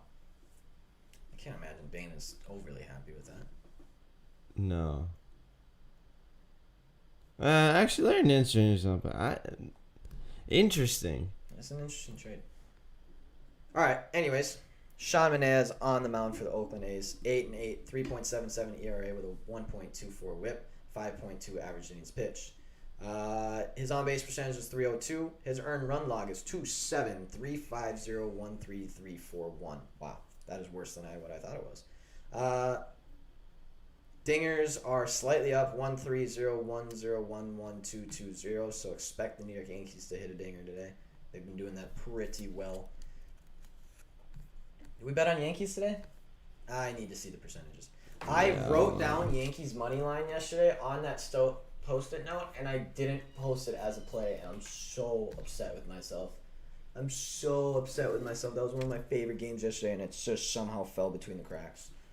So upset. They almost did blow that too, though. I looked like a genius when it was 6-0, and also it was 6-6, and I was like, I'm real glad I didn't post that play. But they ended up winning anyway, so. Yes, I need to see tickets and money. Yankees are getting 78% of tickets and 92% of money, and the spread is getting 78% of tickets and 62% of money. Sorry, guys, we have to stay away from the Yankees today. I'm sticking to it. I've told you before. I'll say it again. If the public is on slamming the Yankees will lose the game. I don't know why.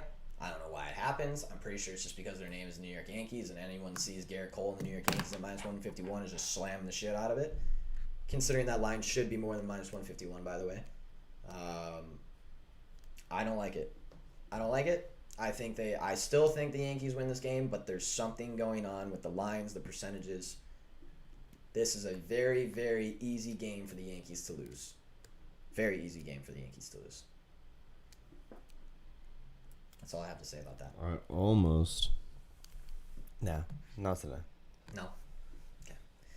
Anyways, Kansas City Royals. Now we're into the 10-10. We're finally at 10 games. We got 2 games left, and then we've got 3 WNBA games tonight. Because I am looking for vengeance on that shit.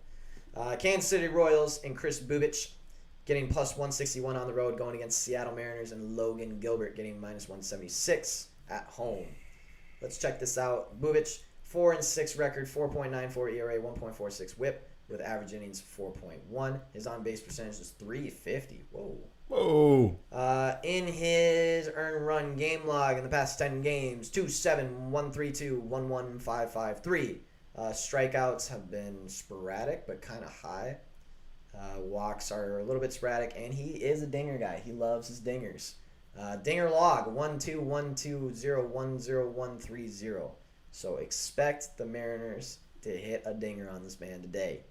Other than that, an attackable pitcher, but he has some good stuff out there. He can do well. Logan Gilbert, 5-5, 5.16 ERA, 1.17 WHIP, 4.2 average innings pitched, and on-base percentage of .295. His earned run log, holy shit. Whoa, Logan Gilbert. In his past 10 games, earned run log 9.5234322020. That's not very good. Dinger log, his last 5 games have been brutal. Before that, he didn't give up any. Last 5 games, 2-2-1-0-2. Before that, literally 0 all the way across. So the man in the past 5 games has been getting shelled around. Bad. I don't know what the hell happened to him. But the last 5 games, this man has struggled. Seattle's been at home for coming up. Salvi going Yakamoto. Yeah, he probably will. Over-under set at 8. I feel like we kind of squeaked out the over on yesterday, so I'm not as, encouraged to play the over today, but I do see the over hitting again today. I really do. Bubich seems like he can get laid into. Gilbert seems like he can get laid into. Now, the wind is coming back at 5 miles an hour, and there's only 67 degrees there today. So the ball might not fly as well. Mariners Ballpark. Anyone know how Mariners Ballpark is? I can look it up real quick. I forget if it's one of the pitcher-friendly ones or not. Braxton will know. I don't even need to look it up. Braxton will know. Also, y'all take the Steelers tonight for preseason 2. Haskins going to go off. Bubich just found his control and has been nails. That seems quite biased. Because just literally 12 days ago, he gave up 9 hits and 7 earned runs in 1.1 innings. That was literally 2 starts ago, Braxton. So I wouldn't say 1.1 innings, 9 hits, 7 earned runs is control and nails necessarily. I don't know what your definition is of control and nails. I don't have one. But 1.1 innings and 7 earned runs seems like just about the worst fucking stat line you can have. Not to mention it was against the St. Louis Cardinals in Kansas City. That's just something to point out, He did have a great outing last time, though, but it was also against the Chicago Cubs. So, I could see Bubic getting laid into. I could see Gilbert getting laid into. I don't necessarily trust the over 8, though. I think I'm just going to stay away from this game. That would be my Royals play team total over 3.5 at even odds. What? on DraftKings. Oh yeah. Damn, that's a nice line. That is one nice line you got. Oh there, yeah, sir. minus 115 on BetUS up there. Ooh, DraftKings really coming. Yeah, you should definitely. DraftKings really coming in with a smoke. You should today. definitely make a deposit on BetUS using our link, but just not for this bet. Just not for this one. This one, no. Not for this bet. It's kind of crazy how much books differentiate sometimes. No.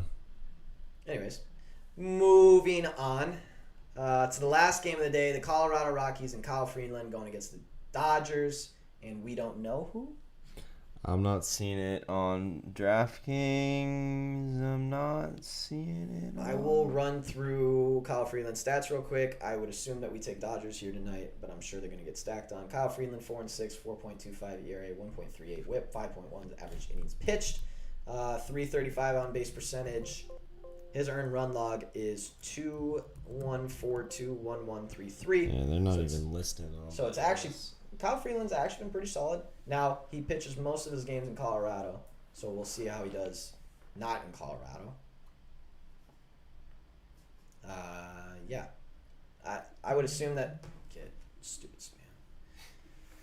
I would assume that we take Dodgers here tonight, but I haven't seen percentages. I don't know who the Dodgers are going to put out there. I don't really know what's going to happen. Colorado's also been pretty damn good, I will say. Not so much on the road where they just dropped 2 to the Cubs, but at home they are on the road tonight. I think they might be back to their little old ways of can't win on the road, can win at home, considering they are. This is unbelievable. They almost have a 666 winning percentage at home. They're 43-22, almost double the amount of wins as losses. They have 3 times as many losses on the road as they do wins, 15-47. I can't with these cats, dude. I don't understand it. I just can't with these guys. I don't get it. How? How is that a stat line? How can you be so good? And I get it, it's Colorado and the pressure and the shit that they do, but still, you are that's under a 300 win percentage or a 300 win percentage on the road when you have a 666 at home. That's fucking crazy. They have a losing record in total when they have double the amount of wins at home as losses. That would make no sense to me. No sense. Just don't take the Rockies if they're on the road at this point. There you go. All right. Moving on. That's baseball today. What do you got on your sticky note? I didn't even see what you wrote down over I there. had the D-backs fills under 8.5. The Pittsburgh team total over 3.5. Tampa Bay raced to 5. Cincinnati, Miami over 7.5. Toronto, Detroit under 9.5. The San Fran money line and the Kansas City team total over 3.5. Okay. I have Tampa Bay Rays -1, Red Sox -1, and the over in that game. Nats team total over 3.5. Astros money line /1 Brewers money line, which I'm still shaky on, and White Sox -1. I don't have many game totals or anything today. Not a big day for game totals for me, I guess. Also, I have been killing the money lines and not so much the game totals lately. I did notice, except for yesterday where I just killed everything, or we killed everything, except for WNBA. Which, by the way, here we go, WNBA time. I am angry. I'm an angry man about what happened yesterday. Angry. If Deladonna doesn't go down last night, we go 2-1 in WNBA. But Deladonna goes down and we go 0-3 last night, and it pissed me the fuck off. You could literally, I was watching that game, and as soon as Deladonna went out, Mystic stopped scoring points. It was as soon as she left the game. And they stopped playing good defense too. Anyways, first game tonight is at 8 o'clock. We have the Phoenix Mercury and the New York Liberty. The Phoenix Mercury are hot right now. Brittany Griner looks like she could actually beat Boogie Cousins at this point. Yeah. She looks damn good. Diana Taurasi has got that whole team eating out of the palm of her hand, just leading the fucking charge as the vet. They are... Relax. They are playing damn well.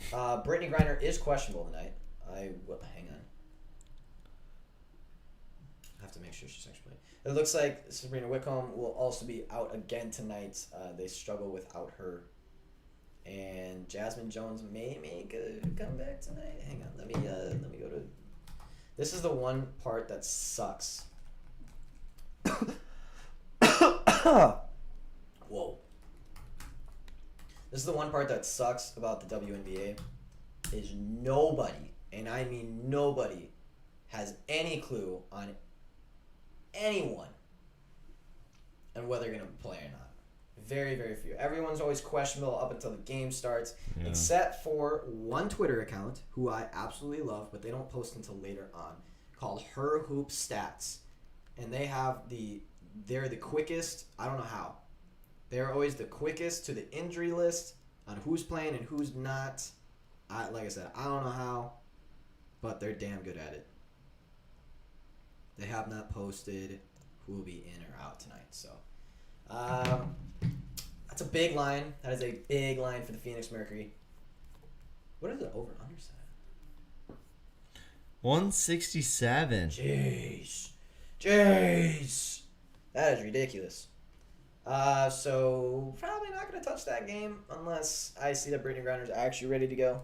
Yeah. Which it seems like with -7, she will be ready. She'll be fine. Also, the Mercury are in a playoff push right now, so I would assume that she's playing. And if she does, that -7, it's close, man. That's a good line right there. That's a solid line. That's a well done line, Vegas. Well done. I'm very interested to see I what will you say think about the second they one. played 2 days ago, and the Phoenix Mercury did beat them by 27. Ooh. So now, Jeez. normally in the WNBA, the second game is much closer than the first. True. I have noticed that, but 27. It still should be able to beat them by 7. It is only the Brittany Griner thing that I'm worried about. Because if they don't have Brittany Griner, they will not cover 7. That woman is... You remember when she was about to get drafted to the Dallas Mavericks? You remember the whole thing? Mark Cuban was going to draft her for just like a publicity stunt, basically. No. You don't remember that? I remember when she was in college and she dunked and everyone made like a huge deal about it and everyone's like, she might be the one woman who could actually play in the NBA, and she's like, yeah, I can play in the NBA. And then Mark Cuban actually talked about it like, hey, we might actually draft her. We might sign her. But it was a whole publicity stunt. Yeah. It was just basically to pack the stands because the Dallas Mavericks were shit at the time. Interesting. I But forgot about Brittany that. Griner almost played for the Dallas Mavericks. I don't know how long she would have played for them, probably only a year or two, but she almost played for the Dallas Mavericks. And I think that is the only woman that's ever been thought of, been able to play in the NBA. Yeah. I still think she'd get crunched, personally. But she is a big woman and a strong woman. All right, second game, 10 o'clock. Dude, it's just, it's insane to watch her on the court. It actually is crazy. Like, when you watch a WNBA game, it's like, oh, yeah. Like, you can tell how different, like, you know, because when you watch NBA, most of the guys can, like, reach up and almost damn near touch the rim. Right. And then when we watch WNBA, you're like, holy shit, those hoops are tall. Like, you can actually tell how far up that actually is. And then just you see one person on the court that's just like, that doesn't belong. Like, that clearly sticks out. It's like Yao Ming fucking running on the court around there. It's like, that's ridiculous. Doesn't make any sense. All the WNBA players laughing when you ask that. Yeah. Oh, yeah. And they will. Like, what do you expect? That was the Boogie Cousin one. That was the Boogie Cousin one, which, hey, you probably shouldn't go after. And now, at the time, Boogie Cousin was on the U.S. The men's U.S. national team. So she might be able to be Boogie right now. She might be able to still be rehabbing. Boogie now. Maybe. Because in that case, I would. But yeah, no, I'm not saying she's gonna beat someone 1v1, especially Boogie Cousins of all people, She's just and really that should be laughed at. And she'll help them win by 7. Well, I'm not saying that she's. I think she could play like men's college and do pretty well as a center. She could do decent. She wouldn't get ran. She wouldn't get fucking pummeled. Yeah, I agree with you. I would want to see it. I'm with you there. I would want to see it. I can see that. I would just want to see it. More than anything, I I just got want to the see hiccups now. it. Do you? Yeah. Second WNBA game, last WNBA game, is at 10 o'clock, and it's the Chicago Sky versus the Seattle Storm. I like this one. The Seattle Storm are getting -6 against the Chicago Sky. Chicago Sky were one of the hottest teams up until right before the break, and after the break, they have really kind of fallen off a bit. I'd let Liz came. Yeah, Liz, Candace. There's a couple that would I would enjoy a little 1v1 matchup on. Anyways, Chicago Sky. All this work we've done, try to put the WNBA positive light. You know how much I put WNBA in a positive light after everyone shit on it the whole season? I don't even want to hear it. I emailed the WNBA and asked for a partnership, by the way, and they said, no, we'd rather not. We have daily fantasy with the DraftKings, though, if you want to look into that. Like, no, that is not, I said sports betting, not daily fantasy, you fucking idiots. You know, like the number one thing up and coming in sports while you're trying to grow your fucking league might help a little bit with sports betting, but no, daily fantasy, yeah, because I forget that everyone plays WNBA daily fantasy, you fucks. Anyways, Candace Parker is back for the Chicago Sky tonight. That is a big comeback for them. They did beat the Atlanta Dream by 7, but then they lost to Minnesota by 6, lost to Dallas by 14. They lost to Seattle earlier, but remember, Sue Bird and Breanna Stewart were not playing, and that game went to OT. Right. So, I get Candace Parker's back as well, but Breanna Stewart and Sue Bird back. And Seattle did just lose to Minnesota Lynx, which was kind of surprising. But I don't see them losing again. And -6? -6? That's not a very big line. Seattle, every single time Seattle wins, they win by more than 6, I'm pretty sure. I know. They beat the Mystics by 7 with Deladani. They beat the Liberty by 16. They lost to Liberty. That was without Sue Bird and Breanna Stewart. They lost Chicago in OT, and then coming off the Olympic break, they beat the little other hottest team in the WNBA right now, the Connecticut Sun, by 22 fucking points. I'm taking Storm -6, and that'll be my only WNBA bet tonight. And if it doesn't hit, I'm going to be fucking livid with the WNBA, because yesterday I was angry. Oh, he's too scared. He's running. He doesn't want to be on the show today. Stage fright. He's a little spooked little dog. Fellas. Dude's a literal baby. It is 12:30. We are out of here. 1, 2, 3, oh. We have gotten subscribers today. We have gotten view count. That is crazy. Oh, NFL. Sorry. Are we gonna? I mean, we don't have to. Sorry. NFL. Sorry. Don't leave yet. My bad. Colts Lions tonight. Colts look like they're at -2. 2.5. 60% of tickets on the Colts, but only 19% of money on the Colts. And the other game tonight we have is Steelers-Panthers. Oh, wait, we got many games. Sorry. We have 4 games tonight. 4 games tonight. I see Chiefs-Vikings. I would lay everything you have on the Chiefs to cover -4 tonight. Everything. The Vikings looked so bad. So bad in that first preseason game. Yeah. I know Eagles look bad, but the only comparable team to how bad it was the Vikings against the Broncos. Like, those are literally the 2 worst performances in preseason I've seen yet. I see, I'm just Chiefs -4 or -4.5, whatever you have it at, honestly. I like the Colts -2 because they're still going to be running their Are they still running? Ellinger and other dude. Other dude. I don't know what the Chiefs' game plan is. Is it still first quarter first, second quarter second, third quarter third? For some reason, I doubt it. I highly doubt it as well, considering. But this is the last preseason game, so you got to figure out. And that's the other. Yeah, but that's normally the. It is the one with most of the starters, isn't it? Most of the time.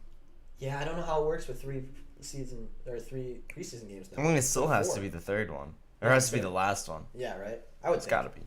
I like the Chiefs. Yeah, what is going on with you? I don't know, dude. I was just sitting here living my life. And now... You need to go get a spoonful of peanut butter. I need a spoonful of Just Wow. Wow, that's where you went with that, huh? That was the first thought that your brain came up with next, huh? No. Hiccups to heroin. Well, I do cure him. From what I hear. read it on the internet. No, dude, but I could do a little upside down water drink. You ever do one of those? No. Yeah, no, we're actually talking about how I have the hiccups Have you? right now. I actually understand that that's what I'm doing. Okay. You ever do like the... No, I haven't. Anyways, I like Chiefs -4 tonight. I think it's a great pick. The Vikings looked like absolute horseshit all preseason. And the Chiefs just don't. And if they put any of their starters against any of our non-starters or any of their backups against any of our backups, we are going to get wrecked. So Chiefs -4, like that a lot. Jets Eagles looks like 5.5 point spread. Jets are getting 63% of tickets and 43% of money. The Eagles looked real bad last game. Real bad. Mm-hmm. The Jets didn't look awful. Mm-hmm. Zach Wilson Zach Wilson looks like the best quarterback in the class so far. Yeah, against preseason players. What other players is he supposed to do it against? I know, Every single quarterback in the NFL. I know. Relax. It's not what I was saying. Just saying he's going against preseason players. I said he looks like the best quarterback in the draft class so far. Yeah, and I just said he's going against preseason players. Relax. I don't know what to do with the Eagles and Jets game, though. I'm not betting on that. I'm not betting on that. That's an ugly game right there. Jacob Eason, that's the other guy. I like the Colts -2. Yeah. I don't like who else is actually playing in this. Steelers, Panthers. Is the Steelers a lock as an underdog here? I think so. You think so? They've looked good so far. Dwayne Haskins has looked good. I don't know what some needles. I I'm don't not even sure know if what it's, the Panthers are doing down there. The Panthers almost beat the Ravens though, didn't they? Or was that a blowout? Because the Ravens are like the #1 preseason team of all time. Like you just don't bet against the Ravens in preseason, which I didn't know up until this season that they haven't lost a preseason game in like 4 or 5 years. Yeah. Which seems like ridiculous to me, by the way. Like talk about tryhards. You think other teams around the league is like fucking tryhards? The Eagles had a good streak for a while. Did they? Good, maybe 4 seasons. The Vikings always used to be when we were like really bad for a little while before we became like aggressively mediocre. Mm-hmm. That stretch for like 10 years where we were just really bad. Every single season we would go like whatever. We would go 4-2 or 3 or whatever preseason amount. We would always like win the preseason. We'd always look dominant, and then we'd come in and lose our first 4 games of the season. And it was like a very consistent thing. It was real fun. Great time to be a fan. Yeah. Can you find anything on Colts? There's not a lot on these. I think people are just... I got Chiefs -4 and then probably Pittsburgh money line. Yeah, the Pittsburgh money line's pretty... Wow, that's actually very nice at +170. Yeah, +170. Not to mention the Panthers are getting 95% on their money line. All right, I'm taking that. You like that? I kind of like that. I think I'm just going to sprinkle on that one, but at +170. And then I'm just going to say under in the Minnesota, Kansas City, just on account of it being 38.5. Yeah. And the Vikings are playing. Yeah, but last time the Vikings were playing and they were the only over that hit, and it wasn't their fault. It wasn't. But I don't know. Things don't happen twice, do they? No. The problem with the Vikings is our stars are so good. Like the Justin Jeffersons and the Adam Thielens and the Dalvin Cooks and our whole defensive line are so good. That's actually a lot of your team. Yes. We literally have half of our starters are superstars that could be paid a fuckload of money anywhere else. The problem is the other like 8 starters to our whole bench is just not it. Dog shit. And it is every single season. It's so bad. I just think we're going to get killed in preseason this year because the reason we have so many superstars is because our bench is so bad now. That's the reason you can't have so many Right. superstars, because we pay them all the money. Somewhere and the money goes. Yeah, There's money. somewhere There's it only comes so much money that you can deal with. That's why I think we're gonna have I think the Vikings will be great this season, but this preseason is gonna be a disaster. I didn't see it coming like this, but I kind of saw it coming a little bit, not to the extent that it was the holy hell.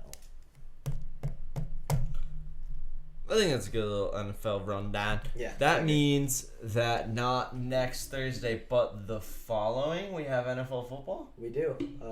Cowboys Bucks, correct? That's correct. That's the game, and that's 13 days? 13? That's it? We only have 13 days left, under 2 weeks till NFL season is officially here. Let's go. I'm so excited. Me too. Wow. What a day. Well, that was a very happy, pleasing end to the show.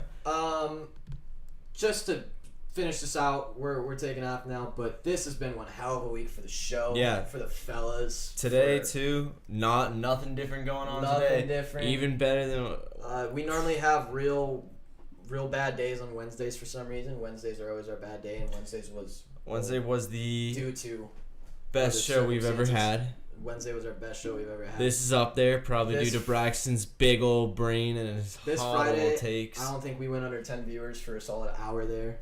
Literally until Braxton left. Until Braxton left and we took a break. And then we went and then back we came up. right back. Yeah, so this has been great. Shout out to everyone who's out here. The support has been immense, amazing, impressive, immaculate. Impressive is probably the word. The support has been actually very much impressive. I'm impressed. Yeah, we absolutely love it. We've had a super fun week. Hope you guys have too.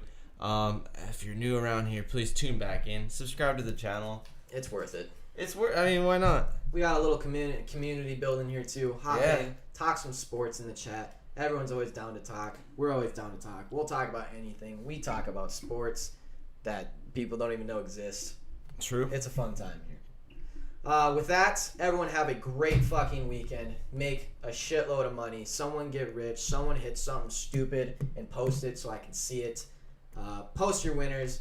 Go show off your bets. I love it. I love to see it. Fellas, take care of yourselves this weekend. We'll be back on Monday at 10 o'clock, like always. Enjoy the sports this weekend. Enjoy the sports. Enjoy your weekend. Happy Friday. Happy fucking Friday. Hot one out there today, huh? Hot one. The slate will be posted. As always. It is Fellas Friday. We love you, fellas. Enjoy this weekend. Have a good time. And make some fucking money. And we'll see you back here on Monday. Yeah, it was so good. It was so good and you did it.